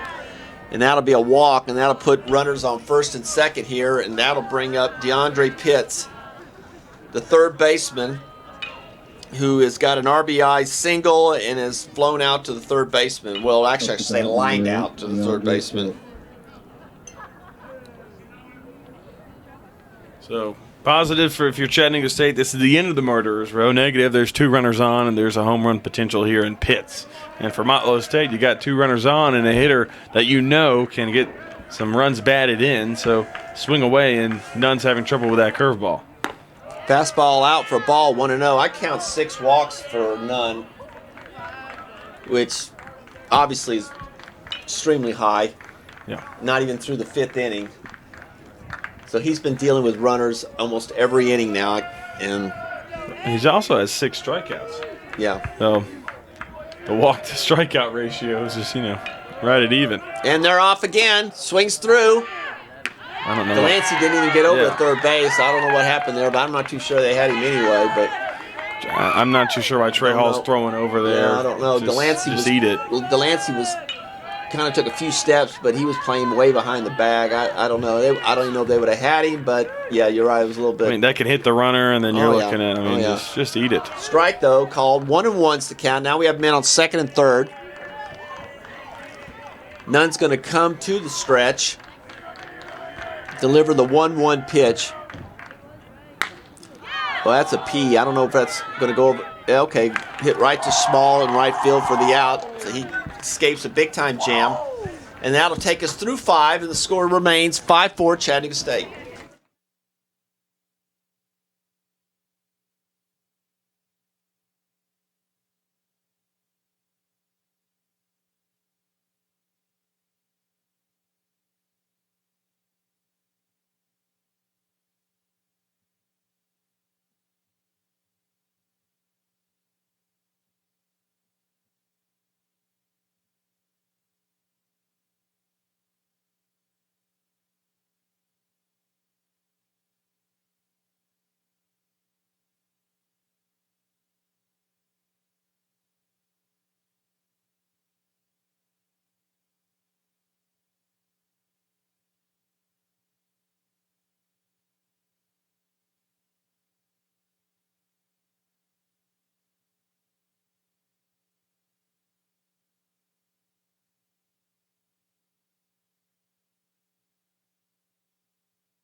And here we go back up to the top of the 6th inning here, and leading off it's going to be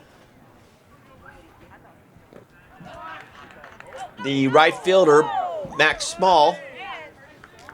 Oh, I'm sorry, it's Trey Hall actually. Trey Hall. Yeah, you're right. Max Small into the inning last. Yeah, Trey Hall's leading off. The catcher, he's 0 for 2. Hit the ball hard last time. Just nice play by Patrick Music to climb the ladder.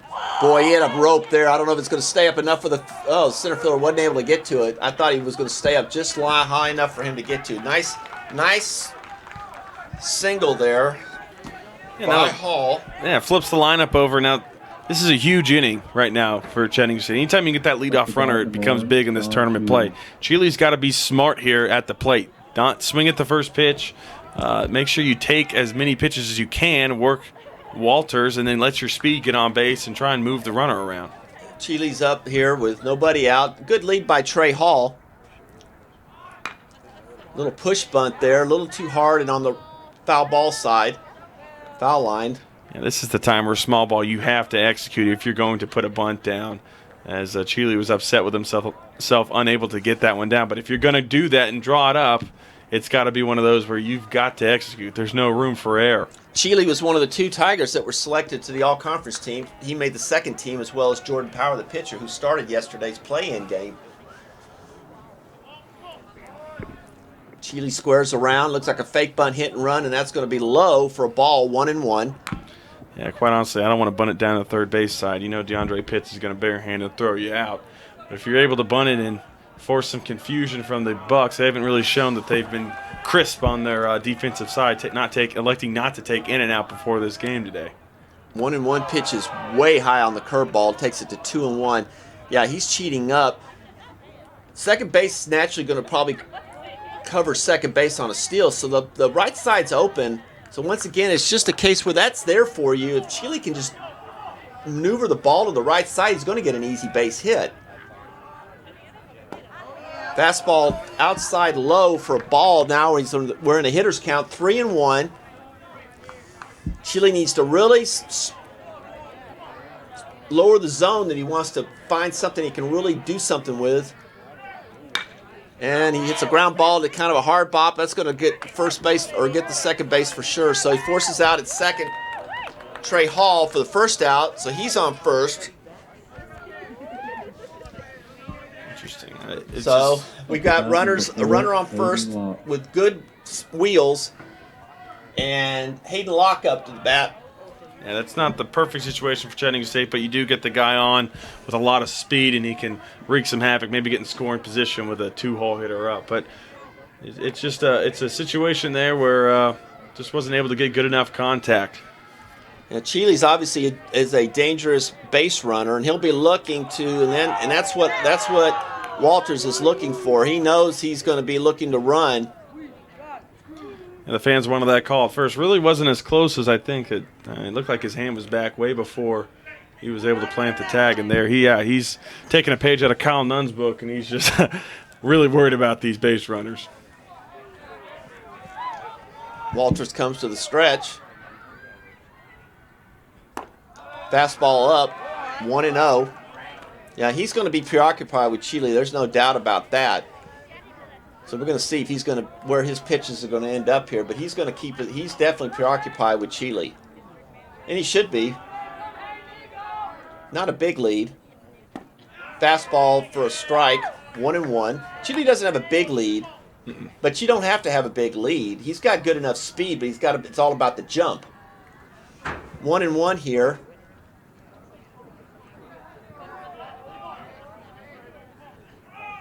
He's off.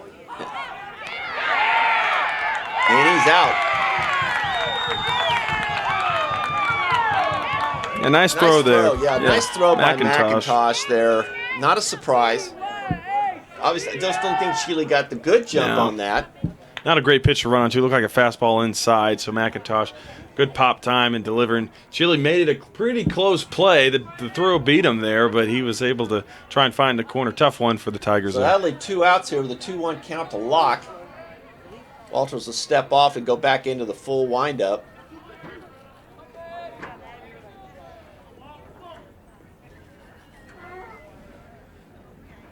I feel it's always the case whenever you have a caught stealing. At least it has been this weekend.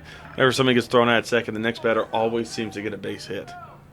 2-1, hard hit ball to second. Nice play, though, by Music. And it gets him out. And what was a promising inning turned into a quick inning. So Chattanooga State comes back out, and we're going to enter the top of the 6th inning.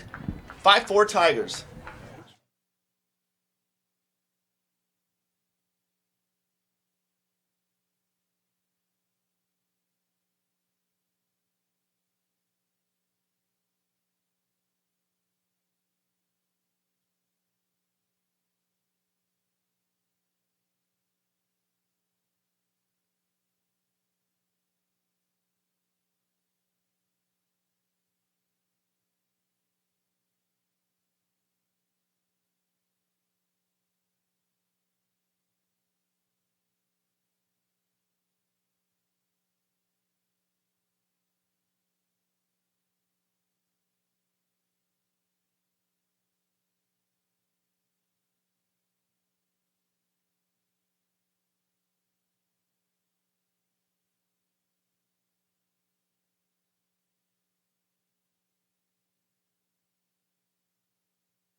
And here we move into the bottom of the 6th inning here at Chatt State. Motlow State up to bat. Leading off is going to be the shortstop, Jake Chaney. Cheney's taken 2 Ks. Nunn is still out of the mound, battling. Delivers the first pitch. Fastball up for a ball, 1-0.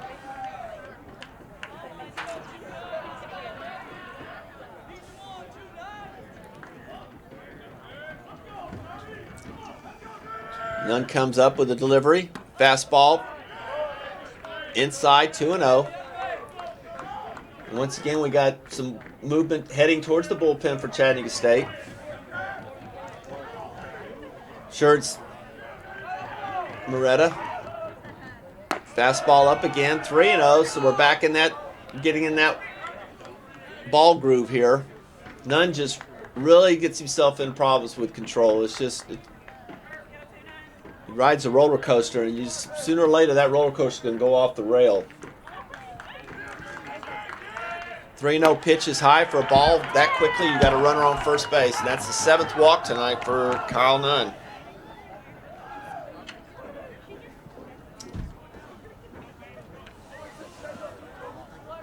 By law of averages, he's got 7 walks and 6 strikeouts, so he's due for a strikeout up here coming up. Coming up to the plate is the second baseman, Patrick Music. Music is 0 for 2 with an RBI.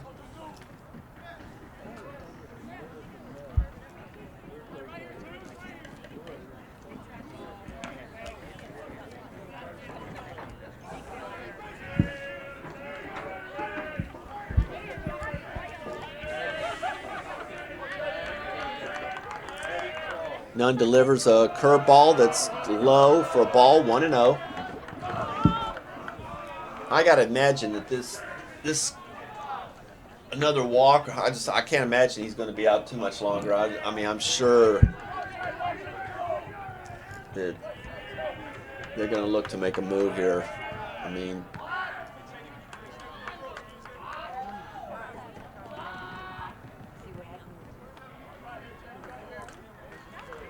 one 0 count here to Music. Nunn comes to the stretch.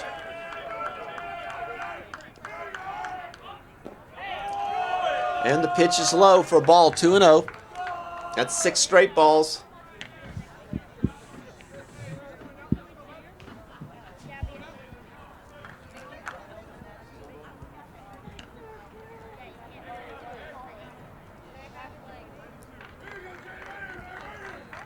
If I'm Motlow, I'm just sitting there standing at the batter's box and make him throw a strike, at least one strike.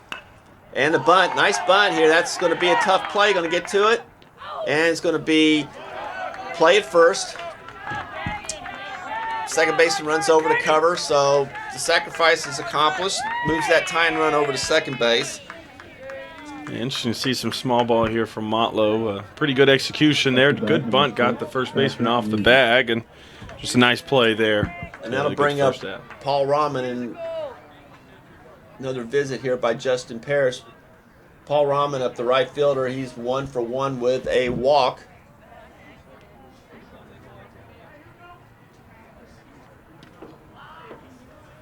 And Parrish is going to take the ball from Nunn, and that'll give us a pitching change here. We'll take a break here, but it looks like it's going to be Anthony Moretta, and we'll give you the information on Anthony when we get back.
Okay, we're back into the men on second base, and with a new pitcher for the Tigers is Anthony Moretta. Fielder, what is the story with Anthony? Moretta's a freshman right-handed pitcher, 2-3 on the season with a 5.23 ERA, 10.16 K per 9, 35 strikeouts, 25 walks. Yeah, we saw Anthony yesterday in the last inning of the Roan State game, and he's got good velocity, but he's susceptible to walks too and getting behind in the count. He's behind right now 1-0 to Rahman. Wow, right there close to hitting him. Moves the runner over to third. And that brings a huge response from the dugout over here on the third base side. They were not happy with that.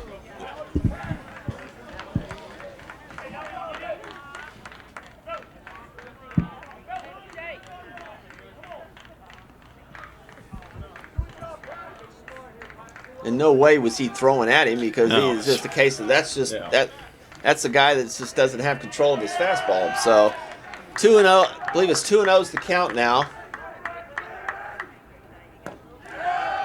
Ball 3-0.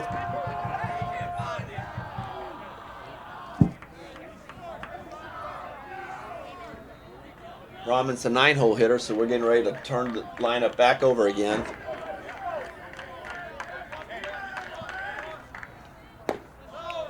Strike. Fastball strike gets us to a 3-1 count. Hard to tell where that is from where we're at. Maybe a little, especially at night too. But case of the get me over fastball right there with a 3-0 count. Fastball fouled behind the first base dugout. Brings the count full. All he needs is one pitch here. Find that fastball in the outside corner. It's got the velocity and movement. Just a matter of locating it.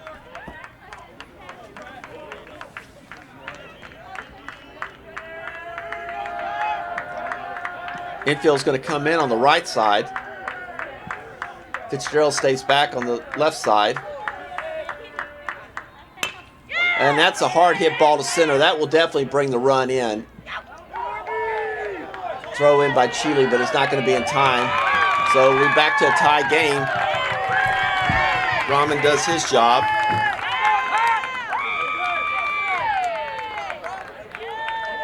And that brings us back.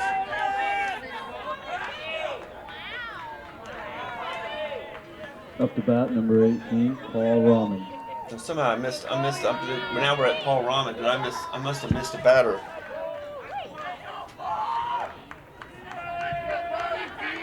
That was music that flew out to 8. So now we're up to Paul Rahman, the 9-hole hitter. I apologize for that. He's the right field. Yeah, I believe there's 2 outs. Yeah, 2 outs also, and the scoreboard just added 1. Yeah, believe it or not, it's only a tie game. Back to 0-0. Rahman drives one in the left field, and that'll land right in front of the left fielder for a base hit.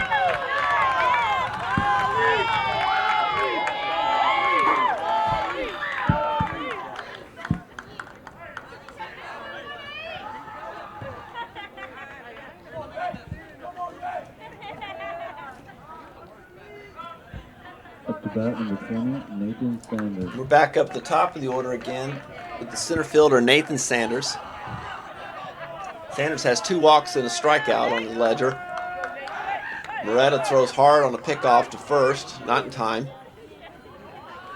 There's no lulling to sleep from Moretta's pickoff move as compared to Nunn's.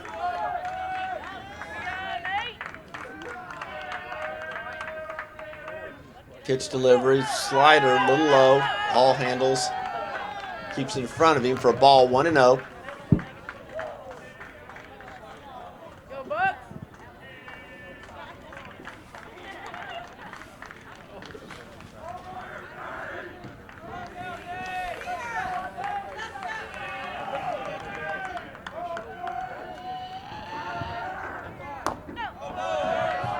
Deliveries high for a ball, 2-0.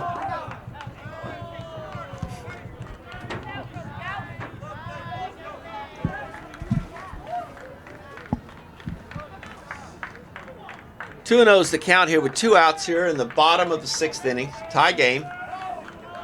Retta's going to go back in. And of course, he's going to throw the ball against the fence to allow the runner to advance to second. A wild throw.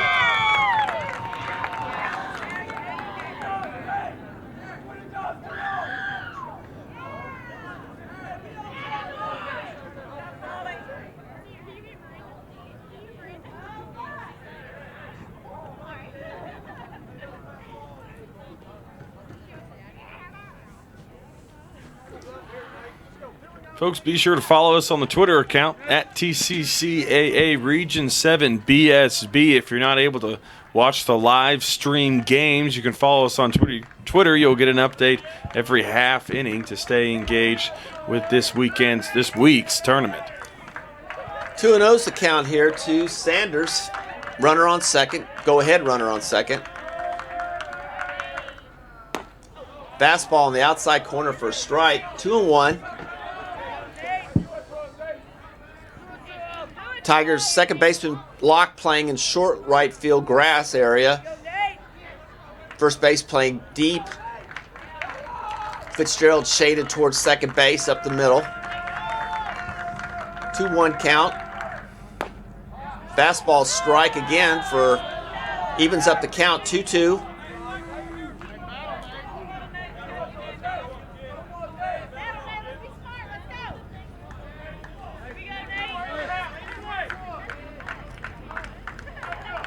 Moretta trying to get out of this inning right here.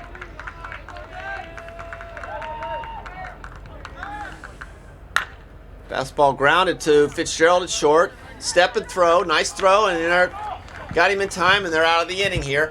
Motlow does pick up a run, though, to tie the game up 5-5. We're through 6. We'll be right back.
And we're back up to the top of the 7th.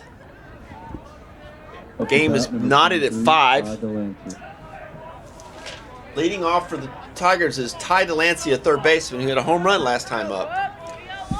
Walter's still in the game. Hangs a curveball way high out of the zone for ball 1-0. A lot of zeros after that 4-run first inning, with the exception of one in the 5th, but a lot of zeros. So Walters is somewhat settled down. We had a chance there in the 5th with bases loaded, but couldn't deliver. Delancey pops one up to left field, pushes the left fielder back a little bit, and he catches the ball for the first out.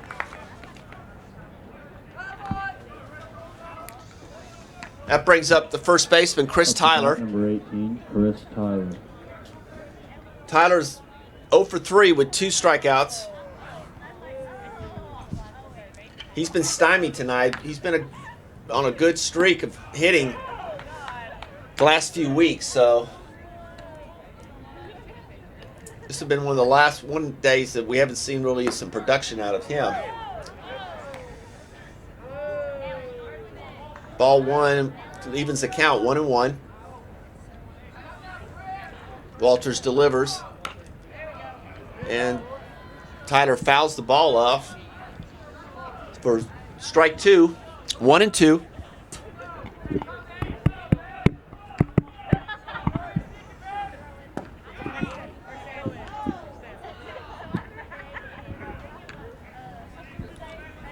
Two and two count here in the top of the seventh.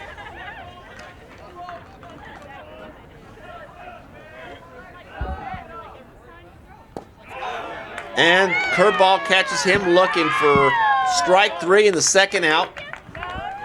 Now to bring up the DH, Theron Powell.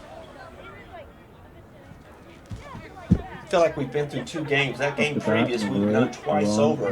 Boy, this has been the alter ego of what we just watched. Yeah, this is just a case of every count being 3 balls and insert an amount of strikes here. Strike one to Powell, 0-1. Powell hits hard, but nice pick by Weatherly. Throws it over to the pitcher covering for the third out.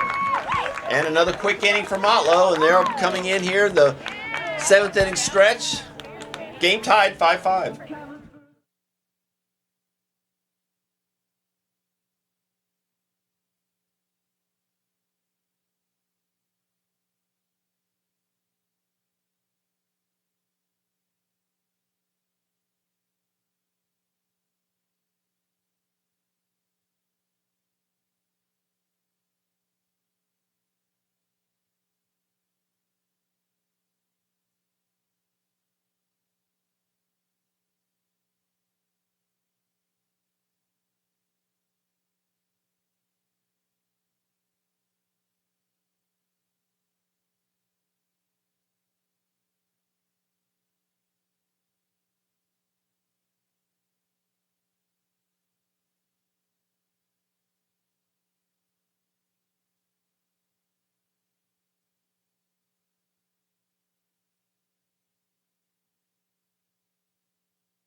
And we're back here in the bottom of the 7th inning for Motlow State. Leading off is going to be the catcher, Paul McIntosh.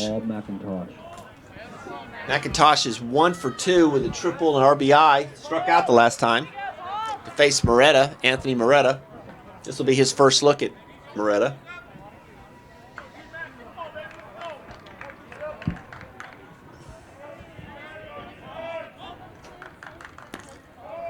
First pitch is a slider.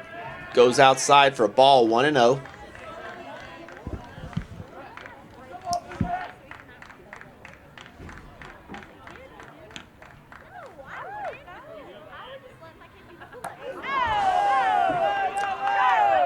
And the pitch hits McIntosh up in the shoulder area for the leadoff hit by pitch.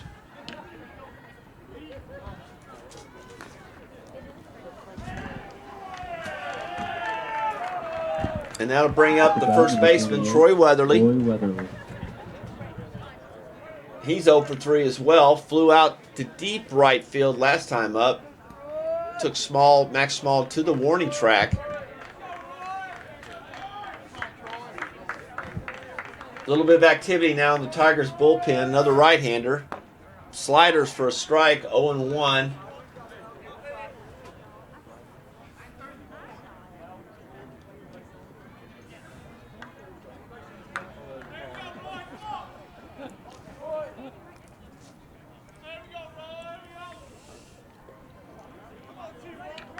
One delivery. Boy, that ball's hit. I don't know where that's. I can't tell. Looks like he went to fence level and is pushing back. Catch by left field. That's where it's hard to pick up in this night air. But that's a long out. Yeah, Wesley thought he got a hold of it, all of it, as he was going down first base. Unfortunately, I don't know what happened. Who knows if that's the same ball that landed down. We Yeah, couldn't the see. wind is dead. I mean, it's not like it's blowing in to push it back. He just got under it a little bit too much. That'll bring up the left fielder, Colin Smith, who had a RBI single last time up.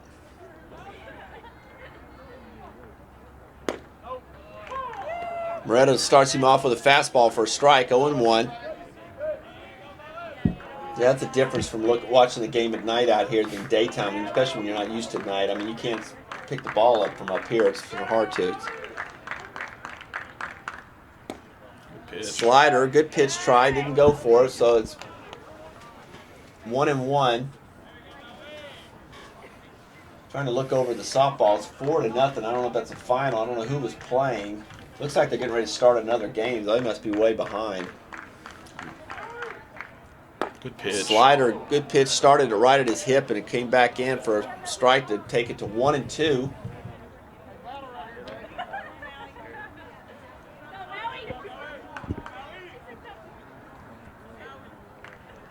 One and two's the count with 1 out.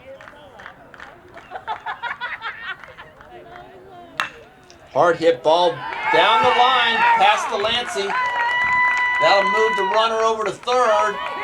And they're going to try. No, they're not about it, but they're going to keep him at third. So we got men on second and third with 1 out. Hard hit ball by Smith. And that'll bring up DeAndre Pitts, the third baseman. Yeah, that's the third time Smith's hit it over that side of the field. Quite honestly, I think you just put all 7 fielders out there, just put them on the third base side. He's going to hit it over there. So just an opportunity granted there for Motlow State. Now they're in a good position to take their first lead. Yeah. Believe it or not. Here we come up with Pitts now.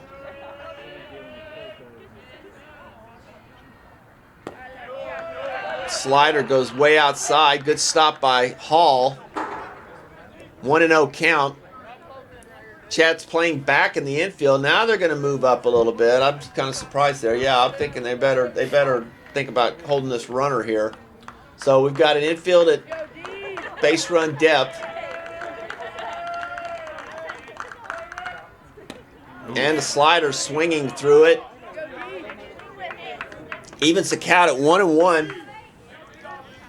Need a strikeout here, fielder. Yeah, you can tell Delancey's a little hesitant to scoot up towards the inside of the infield. Yeah, you can't blame him there. But yeah, a huge strikeout would be enormous. Fastball or slider down low, blocked nicely again by Hall. Keep that ball in front. Just don't give him a free run. Just make him earn it. Pitts' job is to get the ball in the outfield.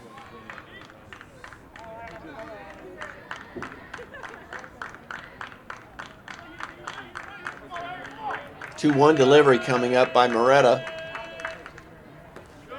Hard slider again. Nice stop by Hall. He's working him. Interesting. They're going soft away, soft away, soft away. You wonder if they're going to go hard inside now. Well, you would like to think, but Moretta's just can't really count on he's going to be able to find that spot. But that's the play. Pitts is going to be looking to cover the outside part. If you had command, real command of your pitches, you'd like to go inside here. Jam him up, try to get a soft fly ball in the infield or check swing, innocent ground ball. But, right now we haven't seen the ability to be able to go inside without hitting him.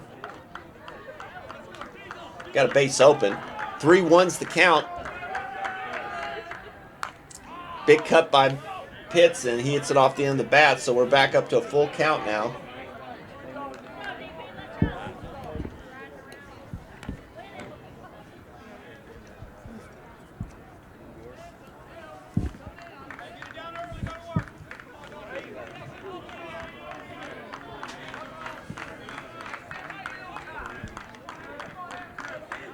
Full count now with 1 out to Pitts. Men on second and third. Slider fouled off.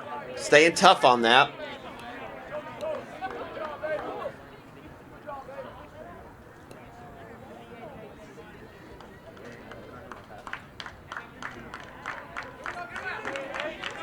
Pitts is fighting here, trying to cover the plate. Doesn't want to strike out. Fastball must be just a little bit low. Gives him a base on balls, and he'll load the bases here for the DH, Kirby Smith.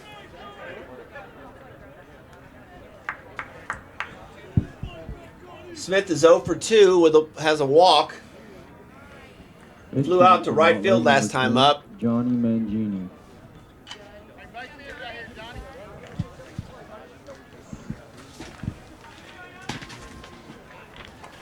Looks like we got a pinch hitter here. It's Johnny Mangini. Johnny hitting .253 on the season with 60 strikeouts to 9 walks. So he's a free swinger, does have 10 home runs, 32 RBIs. You know, Mangini being a left-hander here is trying to take the advantage of facing the righty. Advantage Motlow State.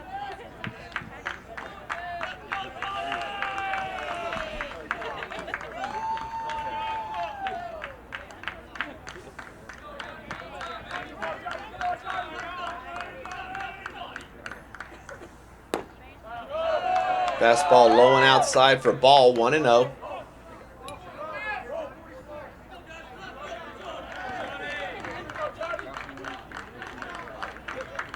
Got to come into the zone here. No place to put him.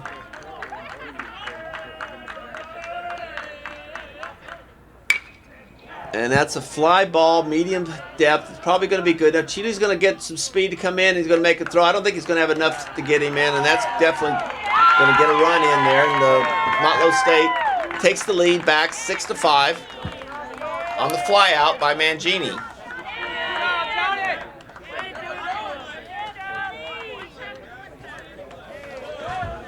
And that'll bring up the shortstop, Jake Cheney. At the bat, number 22, Jake Cheney.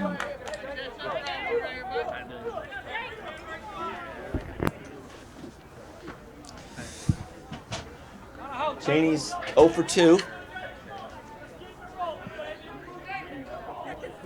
Moretta at the stretch. Slider just outside for a ball.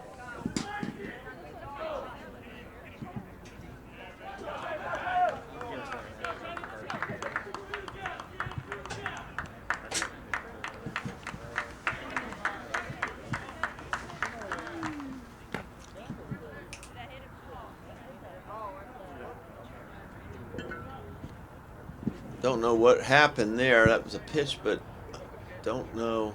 They call time or?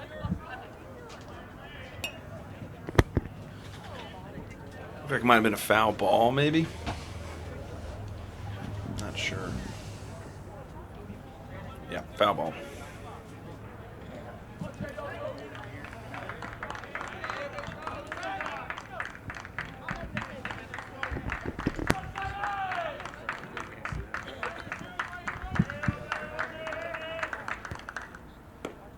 Slider outside for a ball, 2-1. Then on first and second here with 2 outs.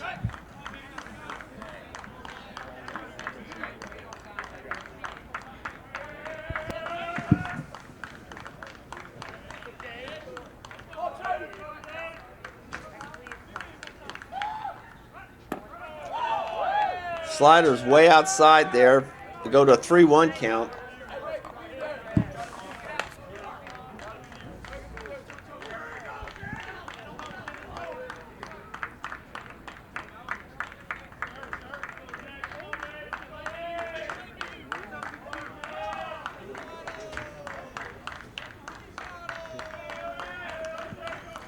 Three-one count.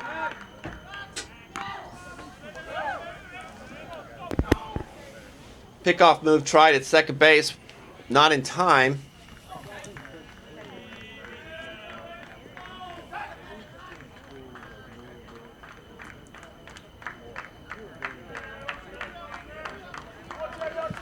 Three-one count here. Pitch coming up. Strike called. Full count. Runners will be moving here on the pitch.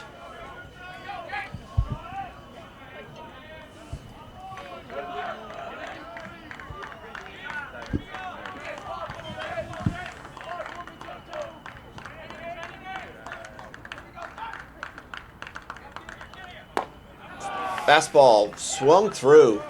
Strikeout gets us out of the inning, but not before Motlow scores a run to take the lead, 6-5 through 7 innings.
Number 31, Noah Fitzgerald.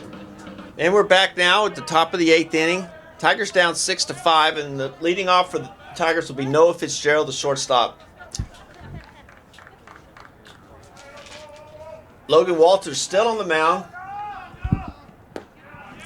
Leads off with a fastball off-speed pitch for a strike. 0-1. Fitzgerald 1 for 3. Off-speed pitch misses down low. Ball evens the count 1-1.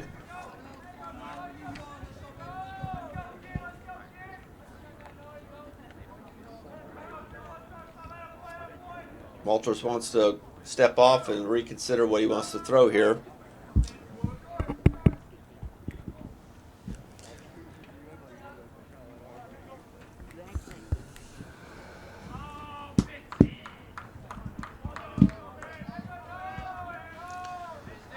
One delivery coming up.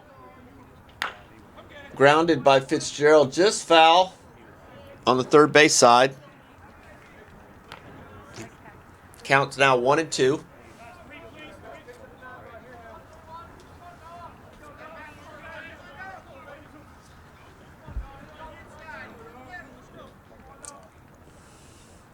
And a base hit up the middle. Hard hit. Tigers are off to a good start. Well, watch the throw there. They tried to. All right, we're let off with a base hit and brings us up to Vinny Vega.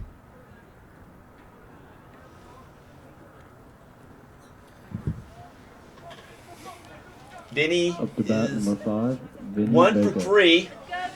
Double with 2 RBIs back at the first inning. We'll see if the Tigers want to draw up some small ball here with a runner on and nobody out as the third baseman inches closer with Vega's speed.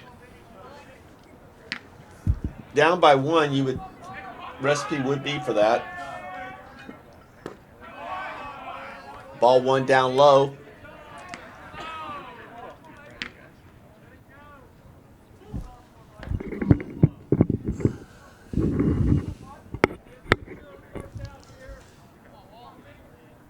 Walters comes to the stretch. Swings through it. The ball's coming in through that field. Ouch. And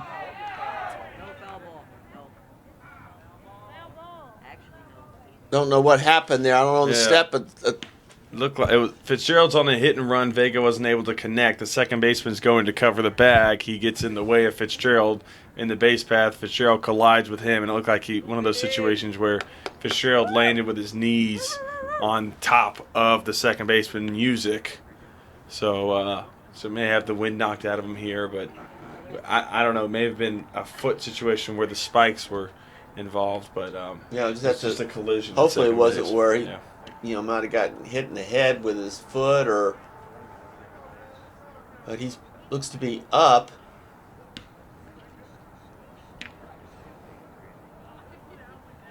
Question is now, is he cognizant enough to play? He's moving back and forth here a little bit, so I think he's going to play through it. So we got a runner on second base with nobody out. That was a 1-1 count.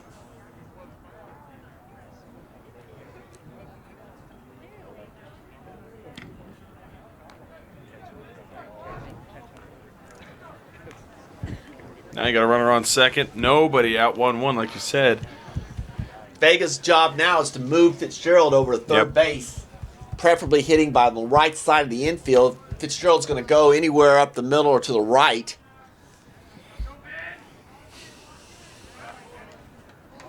See if the Tigers are going to be bunting. Yeah, a rare poor throw there by McIntosh. Yeah. Second would have had him dead in the water, just unable to connect. Holt trying to keep him as close as possible second. Nice job of hitting by Vega. Hits it by the first base. Let's see what Coach Dennis is going to do here. And I think he's going to score. Yes, sir. Tie game by the Tigers. Excellent job of hitting by Vega.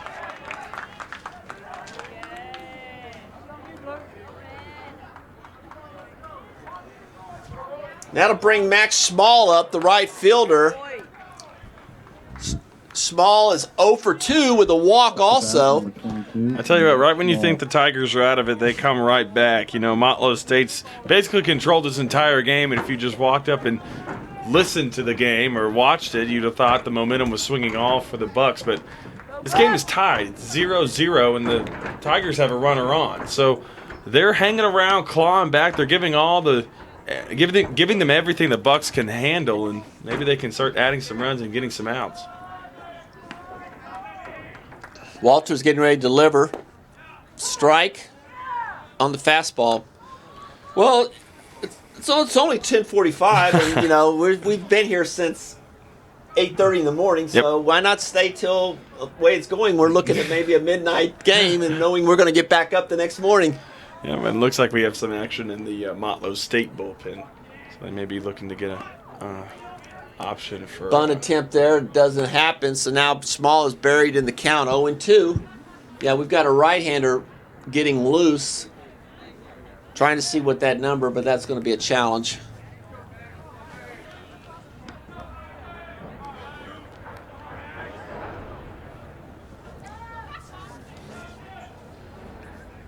Oh, and 2's the count now to Small.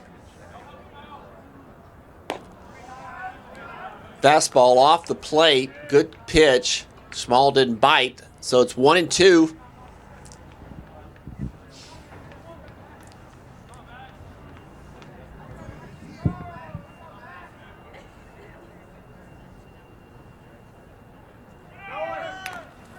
Small fouls off the off-speed pitch. They were running on the count.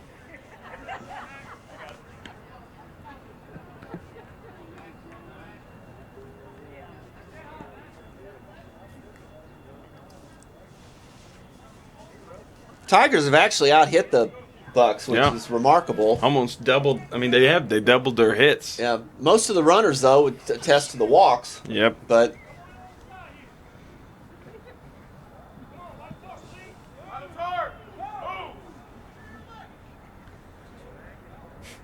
I don't know what's going on in left field. There's a Motlow State there's player. a Motlow State guy that's kind of the backup for the catcher for loose balls, and he was just a little bit too close to the line. I don't, common sense says you can't be on the playing field unless you're playing. Foul ball into the right field of Darkness Oblivion over there behind the tennis courts. That ball will be collected tomorrow. Yeah, we'll look for that tomorrow. Somebody will. No chance of that tonight. 1-2 count still on Small. Nobody out. Runner on first base.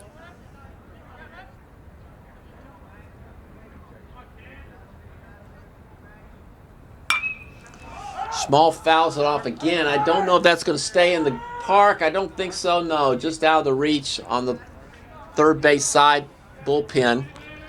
It was Motlow State sent a guy out to get the foul ball for the first one that we thought was into the oblivion, but now he gets to take a detour and find that one. So if he can retrieve both, that'd be a big win.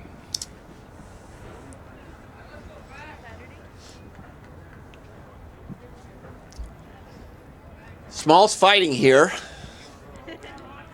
1-2.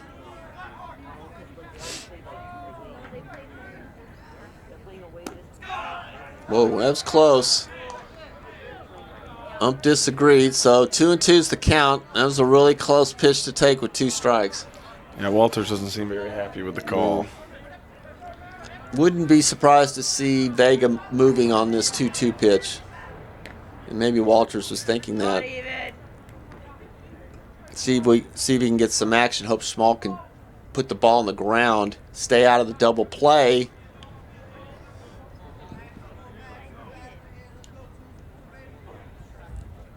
Quick throw to first, not in time. Just trying to keep Vega as close to the bag as possible to give his infielders a chance on the double play.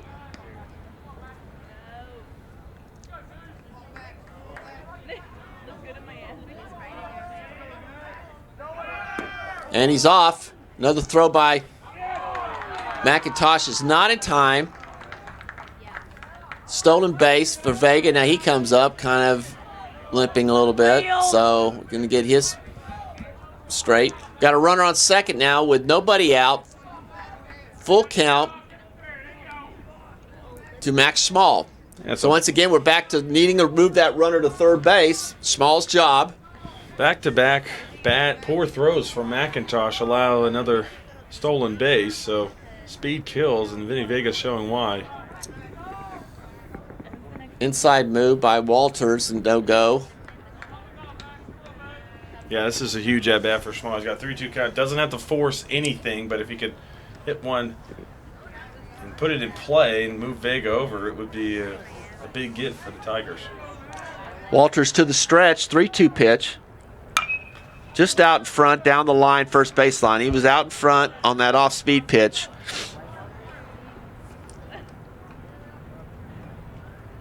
Battling with him, though.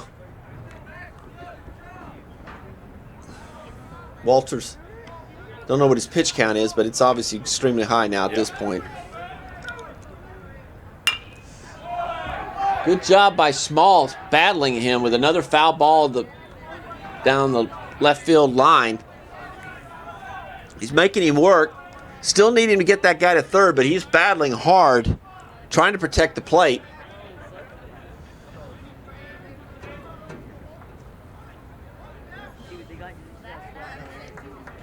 Three-two pitch coming up.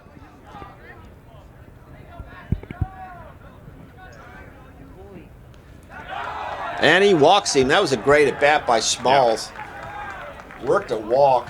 Looked like it actually came inside so much that it hit him. Yeah, maybe it hit him. Either way, he's on first base. Yeah, that was just a great job there by Smalls, and now that'll bring up the catcher, Trey Hall. You got to start wondering if you're in the Motlow State dugout. When is it time for Walters? Yeah, to maybe I don't know what his count is. We could do it, but he's got to be pushing 100 pitches. I mean, he's up there. He had some quick innings there in between, but still, he's had some long innings. The last couple innings, he's had some stress situations. So Hall comes up. He had a base hit the last time up. Good hard hit ball. So double play situation here. So we really like to try to stay out of that. So it's a bunt situation for sure. He's going to square around. Let's see what he does with it. Oh man, that was right on the line, but it hit him. Oof! It died right on the foul line. Yeah. But he's saying thankfully it didn't hit him outside the batter's box, but these are the situations where I know Tigers have practiced this all year, from fall in August all the way to now, and this is when you got to take advantage and execute these things. Even with a young club, all these freshmen they're not freshmen anymore. They've played a lot of games, and we've got a visit now coming out by the Motlow State coach. This might be it for I think he's Walters. trying to get his defense organized and the bunt coverage. I think he's wanting to organize these guys, make sure they know where they're going when they get the ball, depending on where it goes. And, yeah, you're exactly right. This is where the fall and winter stuff come into play. Young freshmen, are they able to execute here late in the season? They practice this all the time. They do it at BP whenever they have time to hit. You always finish off with some bunts. I mean, these are situations. These players have been doing since Little League. You know, Yep. first and second with nobody out, and you're at the plate. Chances are, you know, especially once you get into high school, you're going to be looking to bunt. So I mean, this is not a strange situation, but you're right. I mean, these are fundamental plays, and you know, the teams that win games and Yep. are able to move are the ones who take advantage of this and do it. And if you can't do it, you know, chances are it's going to come back to bite you. Yeah, these are the situations where the difference between playing Vol State tomorrow at 7 Yes. and playing Columbia State tomorrow Right. at 1:30, 1 o'clock. So Hall squares around to bunt. Watch the inside move. I mean, that's not much of a lead at all no, by Vega, but they were hoping maybe the Vega would be super aggressive and be moving once the leg was up. Hall's going to square around, show him the bunt. Walters, they'll try to do the wheel play there, but you know, Hall is Vega's not hidden off ball the trick. Let's say, yeah, he just did a hidden ball trick, didn't work. Vega was kind of embarrassed that he tried.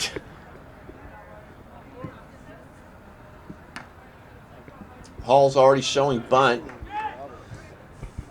Weatherly's going to be coming in from first hard. Third baseman's probably going to try to stay in his place to cover, so it's up to the pitcher to get down that third base line. How awesome it'd be Trey Hall pulls back and swings away with a hit and run situation with all the infield thinking that they've got a bunt situation, bunt covers, and you could drop one into a gap. I've seen it done before, and it's a gamble because you could line one right to a infielder, but A lot of discussion on the mound between Weatherly and Walters. I don't know what some kind of a play design. I don't know, but the play is going to be is you got to cover the third base line. Yeah. Hall will hopefully bunt the ball down the third base line, closer to the line where the third baseman or the pitcher can't get to it. Here comes the pitch. Wow. Strike. Weatherly's right on top of Hall. I mean, right on top of him. You know, actually, if Hall could fake bunt, pull back, and like you said, and hit the ball towards second base or hard at Weatherly, that would be a good move. But I don't know what the strikes now, so it's 0-2. You're right. So he's got to go. I wouldn't be surprised if he's still in bunt mode, but we'll see. Throw him off guard. I don't know. That call on the outside hook dropped in. Nice pitch by Walters. I don't see a square around yet, so. Oh. Yeah, he's trying to go opposite. He tried to go to first base there. He waited on his swing, tried to go down the line, just waited a little bit too long and foul ball. That's what he's doing, especially with that off-speed pitch.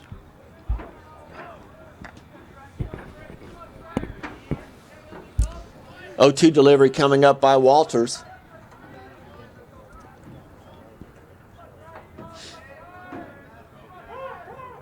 Time called by Hall.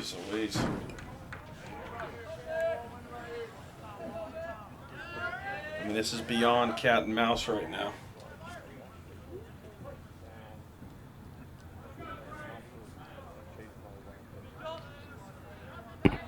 Oh-2 delivery coming up by Walters. I don't know if Hall was I don't know if he thought he was going to hit him or what.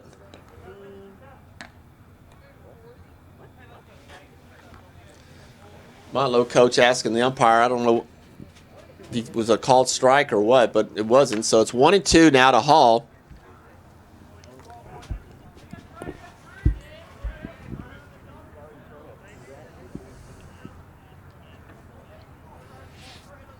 Walters comes to the stretch, and time called.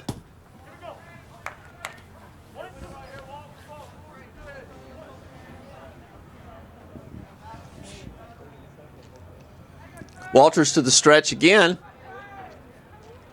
Inside move. All we need is a throw over to first down. We've completed everything you can possibly do except for pitching in this inning. Once again, Walters to the stretch. Chopper to third base, but foul. That's been a tough play.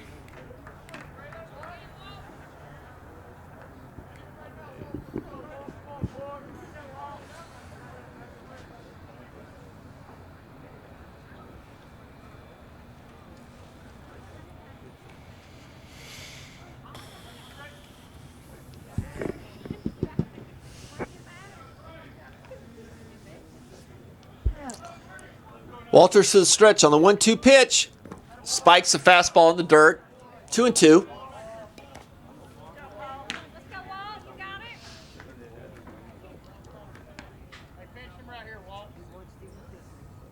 Looks like that softball game is over. So I think Chattanooga State won. Looks like the stands are cleared. And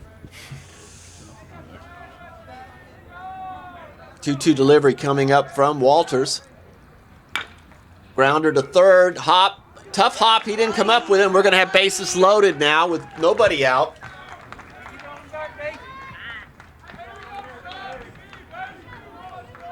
That was an interesting approach by Pitts at third base. He kind of just fell on top And that's of the going to be ball. that's going to be it for Walters. Second mound visit coming up, and we'll let you know here in a minute when we see who the replacement for Motlow State is, and we'll be right back. Top of the seventh, 6-6.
And back up here at the top of the seventh, bases loaded. We have a new pitcher from Motlow State, Dallas Bryan, number 17 fielder. Tell me about him. Right-handed pitcher. He's a freshman and 16 appearances, 5-2 on the season, 3 saves. He's the guy who shuts it down.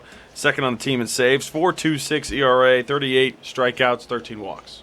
And he's going to face Sean Cheeley right off the get. Cheeley fouls off first pitch fastball. Infield in, they're not going to give up the run. They're going straight to home plate. Tie ball game here in the top of the 8th. Bryan steps off the plate. Wants to re-go on the signals.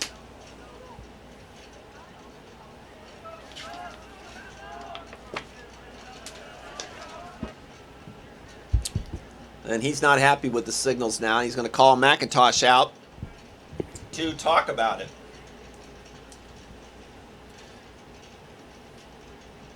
So what's this, our 5th mound visit in this half inning today? An half inning to remember. A lot of discussions. Because the MLB, they've already been tapped. 0-1 the count here to Cheeley. Bases loaded, nobody out. Foul ball on the hands, went down the third base line towards Coach Dennis, so he's behind the count, 0-2. Cheeley needs to battle here. Motlow's hoping for a strikeout. They can move their middle infielders back and go for the double play. Cheeley needs to be tough here, fight off the pitches, get something in the outfield. And that's not what he wanted, but it's going to be a force out, but it's not going to be enough time to get back to first. Bobbled by the pitcher, but he kept it in the air, was able to catch it. So 1 out now. Off the bat, number Bases 4, loaded still for Hayden Locke, the second baseman. Locke had a single the first bat, and he's gone 0 for 3 since.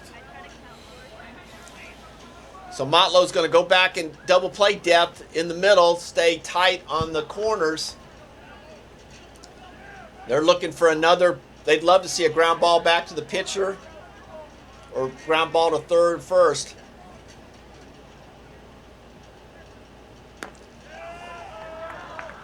First pitch is a strike off speed right on the outside part of the plate.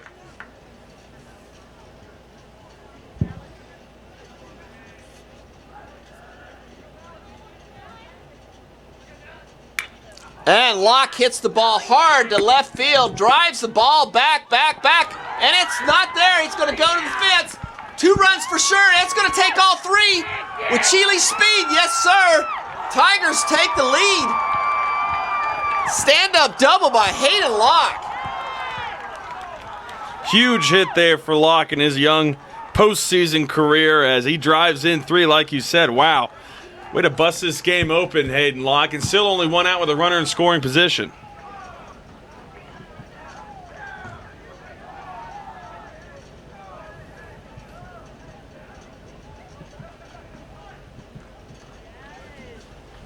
Up to bat, number 23. 9-6 now, Chatt State.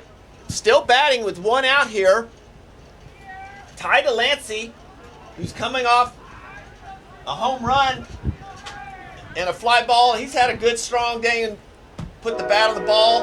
And there's the train. And the train's There's here. A wake-up call for There we all go. of us here. It's 11 o'clock. Thanks for sticking with us if you're on the broadcast. Swing and miss by Delancey. First pitch for a strike, 0-1.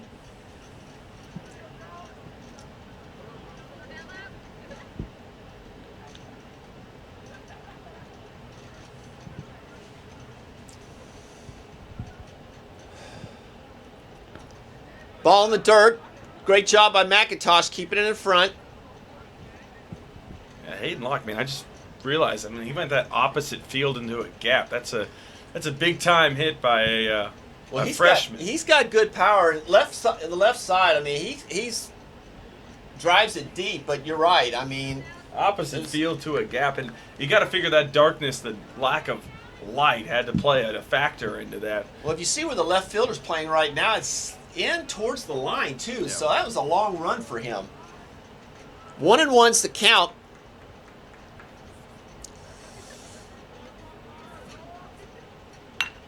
Ground ball to the shortstop.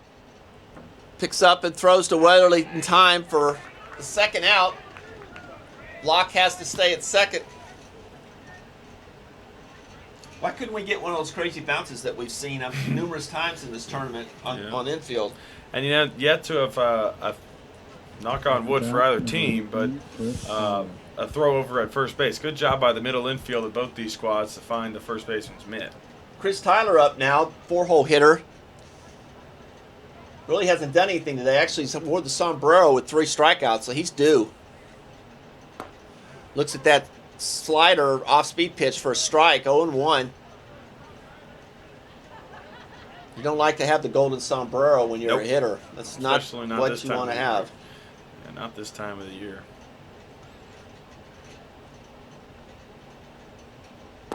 Swing and miss by Tyler, 0-2. Brian comes like 3/4 slot. Kind of hard to pick up, especially at night.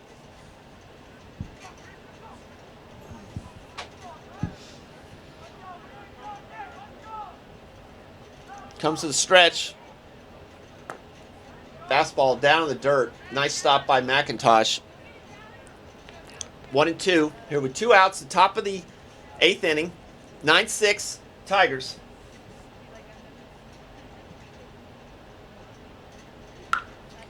And that's a fly ball down the line. I don't think it's going to be deep enough to cause any problems. Oh, that's not caught. Boy, that was a missed opportunity by Motlow State there. Unfortunately, it was fortunately for them, it was in foul territory. That really was a kind of an in-between. Or Weatherly went back hard, which he should. Second base just wasn't able to get over there in time. He called him off, and second base just wasn't able to make that play. A little bit too far for the right fielder to go. So 1-2, new life for Tyler. 1-2's the count. Take advantage of that would be really big, right? Yeah, it'd be huge. And swing and miss in the dirt for a strike 3. Tops to first in time. But the Tigers get some damage with 4 runs here in the top of the 8th inning, and they take the lead 9-6 going into the bottom.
And here we are back at the bottom of the 8th inning for Motlow State. The Tigers have got a 9-6 lead, and leading off is going to be the second baseman, Patrick Music. We got a new pitcher for the Tigers, number 10, Peyton Baker. Fielder, while they mix and talk, tell us about Peyton and what he's done this year. Baker's a freshman. He's 4-1 on the season with a 3.9 ERA, 10 walks, 26 strikeouts. That 10 walks is some of the lowest on the team, so not a big walker as Mr. Baker. Baker delivers the first pitch for a strike, 1-0. Baker's a freshman, as you mentioned. He's from Ackworth, Georgia. And when you're talking about Chattanooga State here, you're battling outs. So you've got 6 outs to get out of this game with a W, and you've got to figure out a way to find those, and Baker's dropping that in. That'll be nice. 2, yeah, nice pitch on an 0-2. We haven't seen that kind of getting ahead, so we're off to a good start.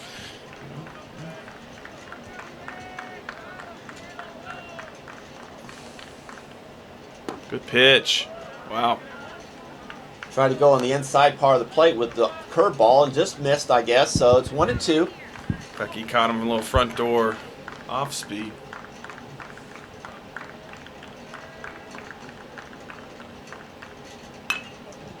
Fastball hard, just Music barely gets a hold of, fouls it off to the right side parking lot. Just trying to protect the plate.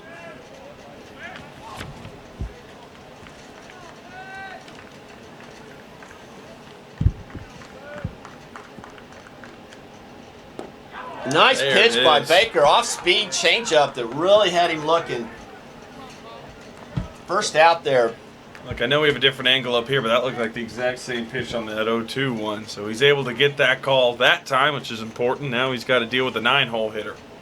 And that'll bring up Paul Rahman, the right fielder, who had a base hit. He's 2 for 2, so he's been a thorn here to the Tigers' side tonight. Fastball strike. Baker's coming in, throwing strikes, and that's what you want.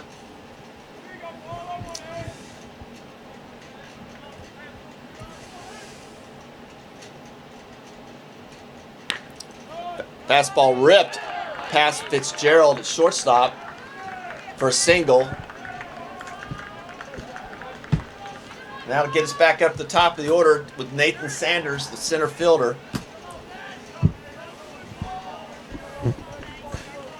A good piece of hitting there, just got enough of it, went back inside with the off speed, but dropped that barrel head down. Now he's got a runner on. They're down 3 runs. That's what they need. Just get runners on and move them along and let the big boppers who are coming up shortly, or Murderers Row, as we've referenced them today. Sanders up now with 1 out. Decent lead.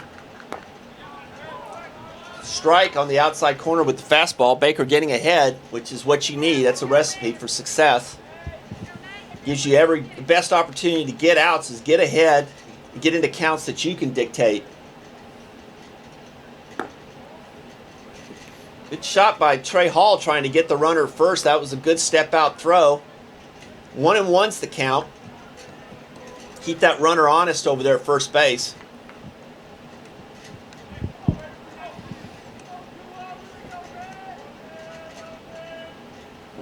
Baker's going to take the signal, go into the stretch, the 1-1 pitch. Strike on the outside corner. Sanders didn't really like it. 1-2's the count now.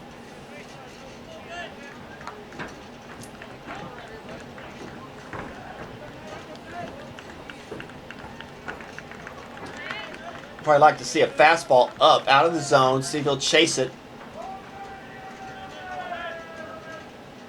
Oh, he went for the changeup. Good chance for a roll here. And didn't get it, and he's going to go. Boy, Tyler's got to try to block that ball. I mean, that was really not a hard throw. Went in the dirt, but you got to block the throw. You weren't going to get him. So, really. And just a really tough play for Locke too. He's spinning, running to his right, and spinning backwards and throwing it. I mean, they weren't going to turn the double play there. So it's up to Tyler to get off the bag, block the ball, and keep him at first. Hey, So we got 2 outs now. But here we go. So if you're going to win the game, you got to win the game through these guys. Yeah. And it always seems to happen that way, doesn't it? Yeah. You know, I mean, you never seem to be able to avoid your nemesis in anything, like especially in baseball. I've always found that. And for Motlow, you know, these are the guys you want up. They can go back to back to back. You know, they can. Yeah, McIntosh up here now, the catcher with 2 outs, runner on second.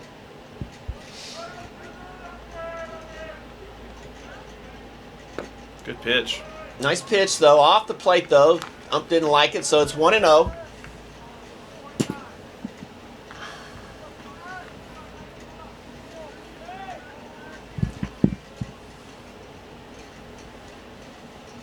Little nice lollipop curve that missed 2-0. You don't want to walk this guy, really. I mean, you definitely want to just make him hit the ball. We're up by 3, and you got a big home run hitter coming up next. So you really just want to still go after the hitter. Make him hit your pitches. 2-0 pitch is a little bit up. 3-0 here with 2 outs.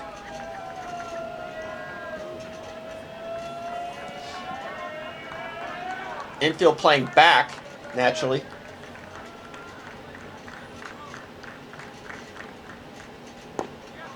Fastball in for a strike, 3-1. We always got to see what Paul McIntosh has got in store here. He's got a triple on the day. He's walked. He got hit by a pitch. He struck out. He's got a hitter's count, runner on. Maybe trying to find a gap. Chile's shaded over to that gap. Baker comes to the stretch, the 3-1 pitch. Strike on the off-speed pitch. McIntosh looking for that fastball way out in front and didn't have any idea what he wanted to do with that. So he's got a full count now. Looks like Hayden Locke's going to shift back over to regular's position on second base. Full count. 2 outs. And time's called.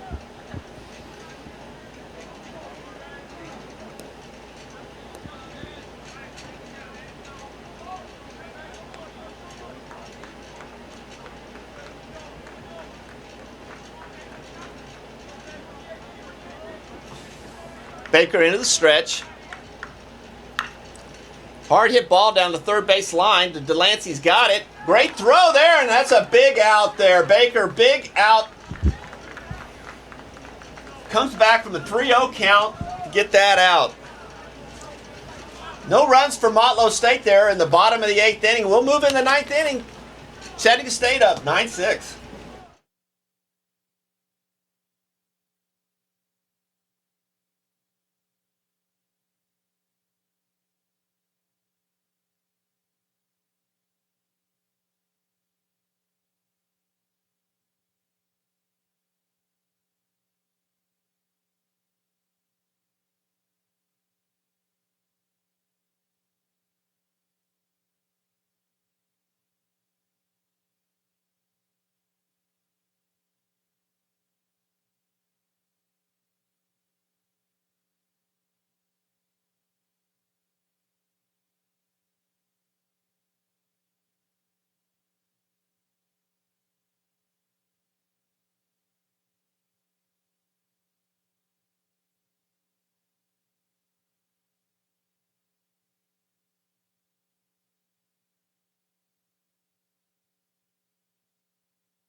And here we go at top of the 9th inning now for the Tigers. Sporting a 9-6 lead with Theron Powell will lead us off, designated hitter. He's had a couple base hits. Delivery is a strike on the outside pitch. Up to bat and right, Theron Powell. 0-1's the count. Another strike, 0-2.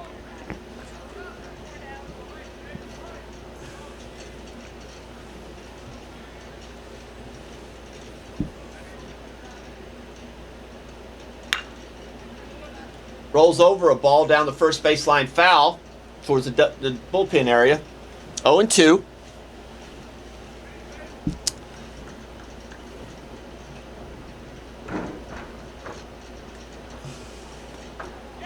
Check. And they say he went. Strike out. First out, and that'll bring up Noah Fitzgerald, the shortstop. Fitzgerald led the rally last inning. He got that leadoff single, ended up scoring a run. So we got the offense started in the Up to bat, number 7th or 8th, Noah rather. Fitzgerald.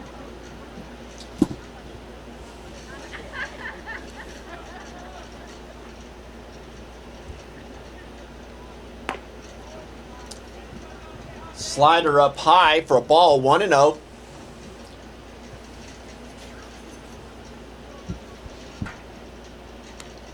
Slider on the outside for a strike that Fitzgerald wailed at, missed, 1-1.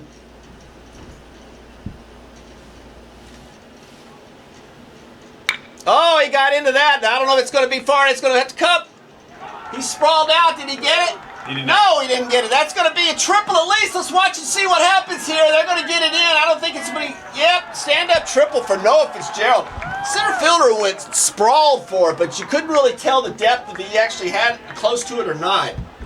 Interesting decision by the center fielder to dive for that. It's high risk, high reward kind of deal there. Now he's on third with 1 out on Vinny Vega, who's had some pretty big at bats today. So you let that bounce in front of you, limit it to a double, and live to fight another day. Now you got the sac fly potential as Vinny Vega basically almost got hit in the head. Vega takes one almost at the head, but brushed him off for a ball, 1-0. Love to get a run here. Motlow State is in on this. They can't afford to give up any more runs, so Vega's got an opportunity here. Just get the ball out of the infield. 1-1's the count.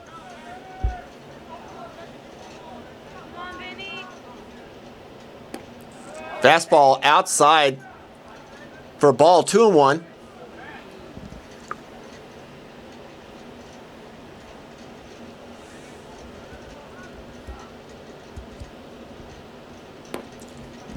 Swing and a miss on a fastball. 2-2. Vega needs to check up, shorten the stride, shorten the swing, make contact, put the ball in play somewhere.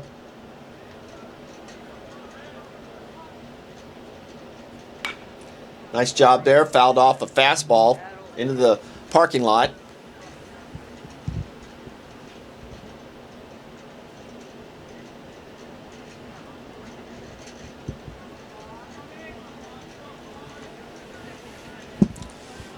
Two count.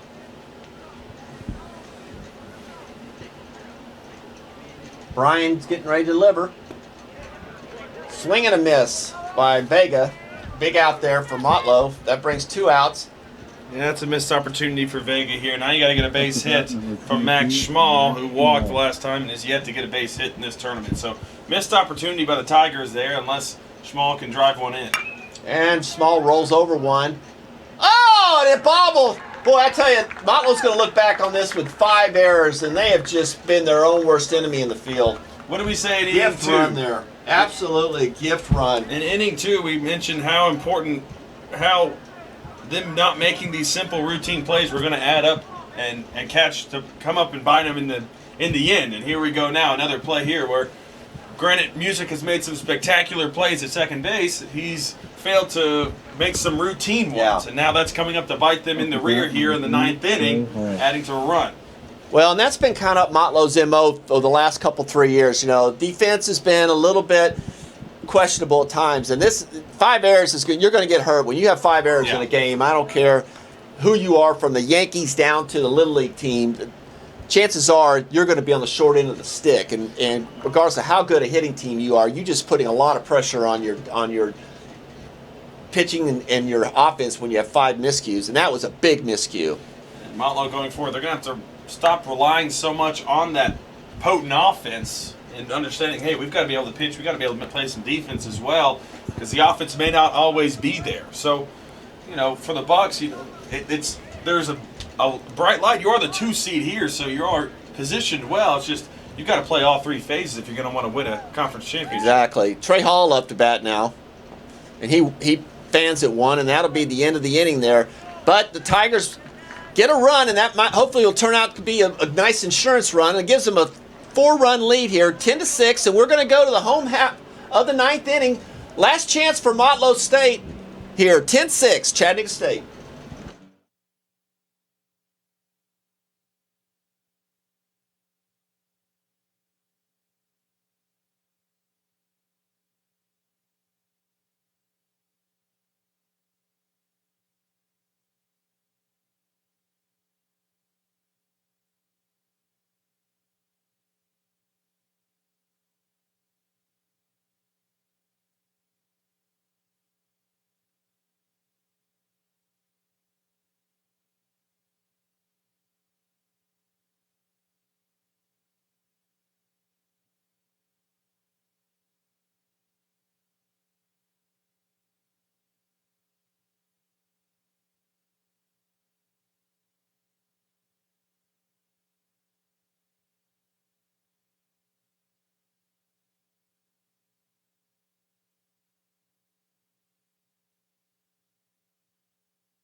Here we go in the bottom of the 9th inning here for Motlow. Last chance.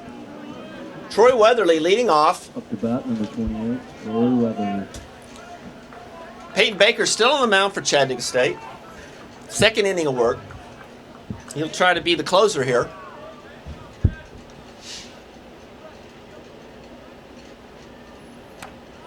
Fastball up for a ball, 1-0.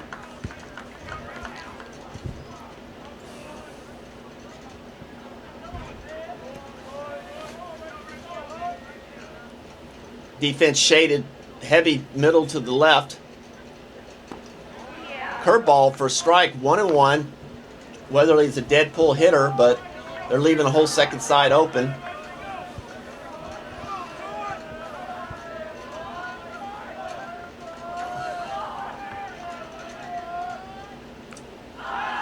And that's not the way you want to start there. Hit batsman.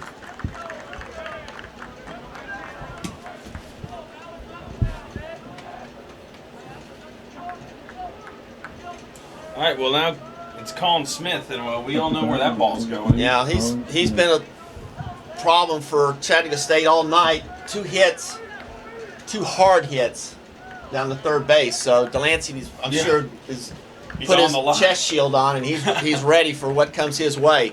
Yeah.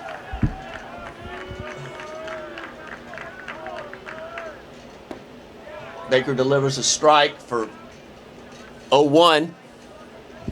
Weatherly on first. 10-6 Tigers here in the bottom of the 9th inning. The winner will move on to play Ball State tomorrow in the late game. Swing and miss on the curveball. Good cut. He just missed it. 1-1, or 0-2 rather. Loser's going to take on Columbia State tomorrow in the 1 o'clock game. Loser's out game.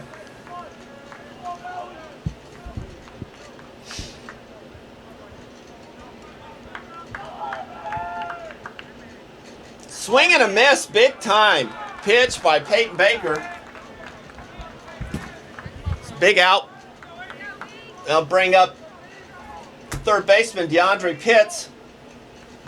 Base hit first inning, but he's had 2 walks the last 2 times up. That ground ball could end this game. Base hit could extend it, obviously. So one swing to that's not going to change anything if you're Chattanooga State. So you have to keep that in mind. Hit up in the air. I can't find it. Small's got it for the second out. Maybe if he came I up lost throwing. it completely off the bat. Came up firing, he may have been able to get the double up there, but he elects not to, and I understand why. Yeah. 'Cause now they're We got 2 outs now in the 9th inning, and the last chance for the Motlow Bucs is the first baseman, Mangini. He flew out to center field with a sacrifice fly the last time up.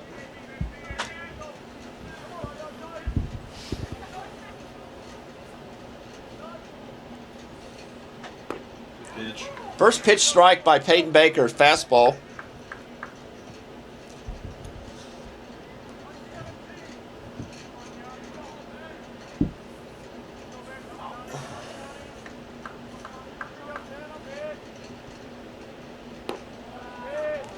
Curveball spin just a little bit low.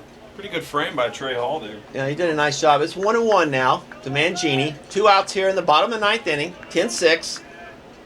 Tigers trying to close out here. Hayden Locke playing deep at second in the grass. Swing and a miss on the outside there by Mangini. 1-2. Yeah, and as I mentioned earlier, Mangini on the season, 9 walks to 60 strikeouts, and that's not a point to, emphasize on him, but he is a free swinger. He does tend to strike out at the plate, so Baker's got to take advantage of that here with ahead in the count. Fastball outside low for a ball, 2-2. Also does have power, 10 home runs. We already saw the sac fly, so if he runs into it, it can go a long way. It's just a matter of can he connect.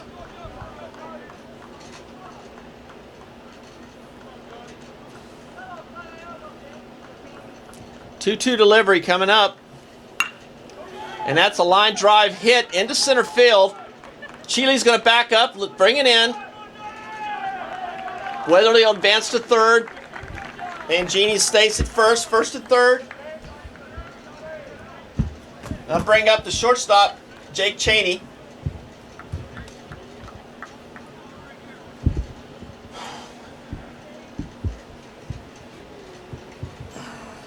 Up to bat, number 22, Jake Cheney.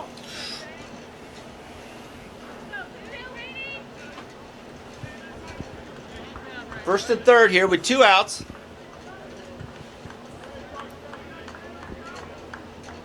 Tigers playing a regular defense. And that's a base hit down the line. That'll score Weatherly. And that's going to bring, and that's a double. And that it will bring the tying run up to the plate.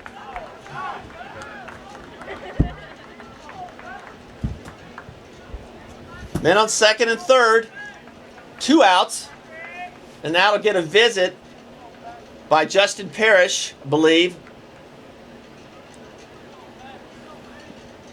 Up to bat, number 6, Patrick Music. I think we're going to get a pitching change here. I think we're going to see Noah Fitzgerald come in, who's the Tigers' version of a closer, which will mean a defensive change. They'll move Hayden Locke over to shortstop and put Julian Arena at second base.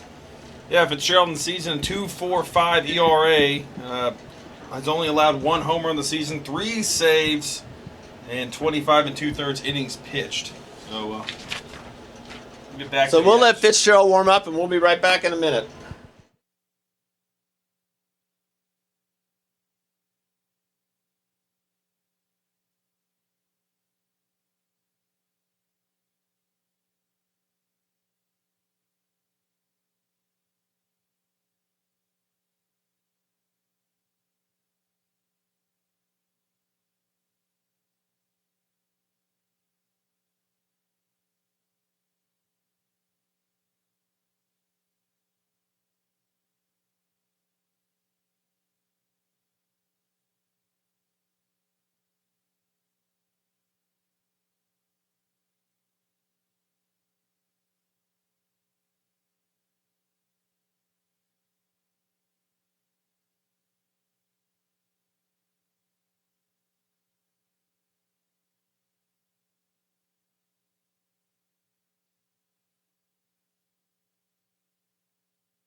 Pitching, number 31, Noah. Noah Fitzgerald has come in to be hopefully close this game out. And what do we know about Noah pitching wise? Yeah, 2.45 ERA, a few saves this season already. So this is their go-to guy out of the pen to close out games, and one of those guys who's got a fastball combination with a slider. So it could be a one-pitch save here.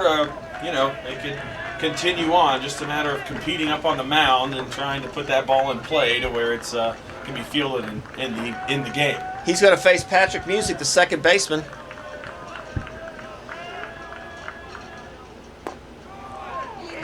Hurt ball for a strike, 0-1.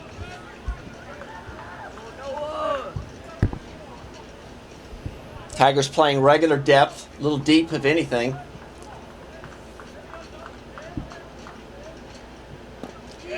Strike 2 on another off-speed pitch, 0-2. Hall wants to keep that breaking pitch in front of him too on the third strike so he can go to first base.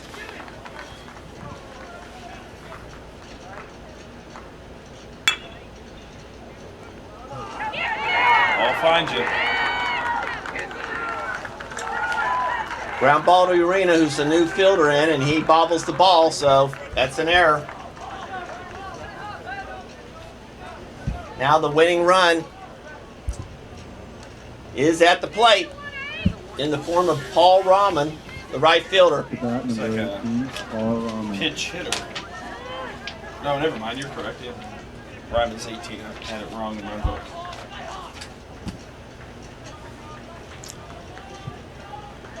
Men on first and third, tying run at first. 2 outs.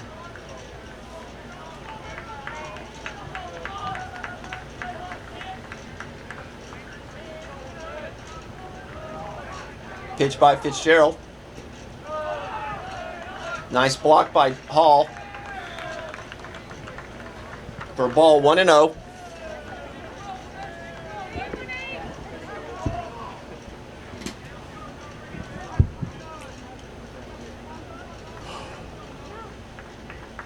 Rahman obviously looking for something he can drive, hitting the alley.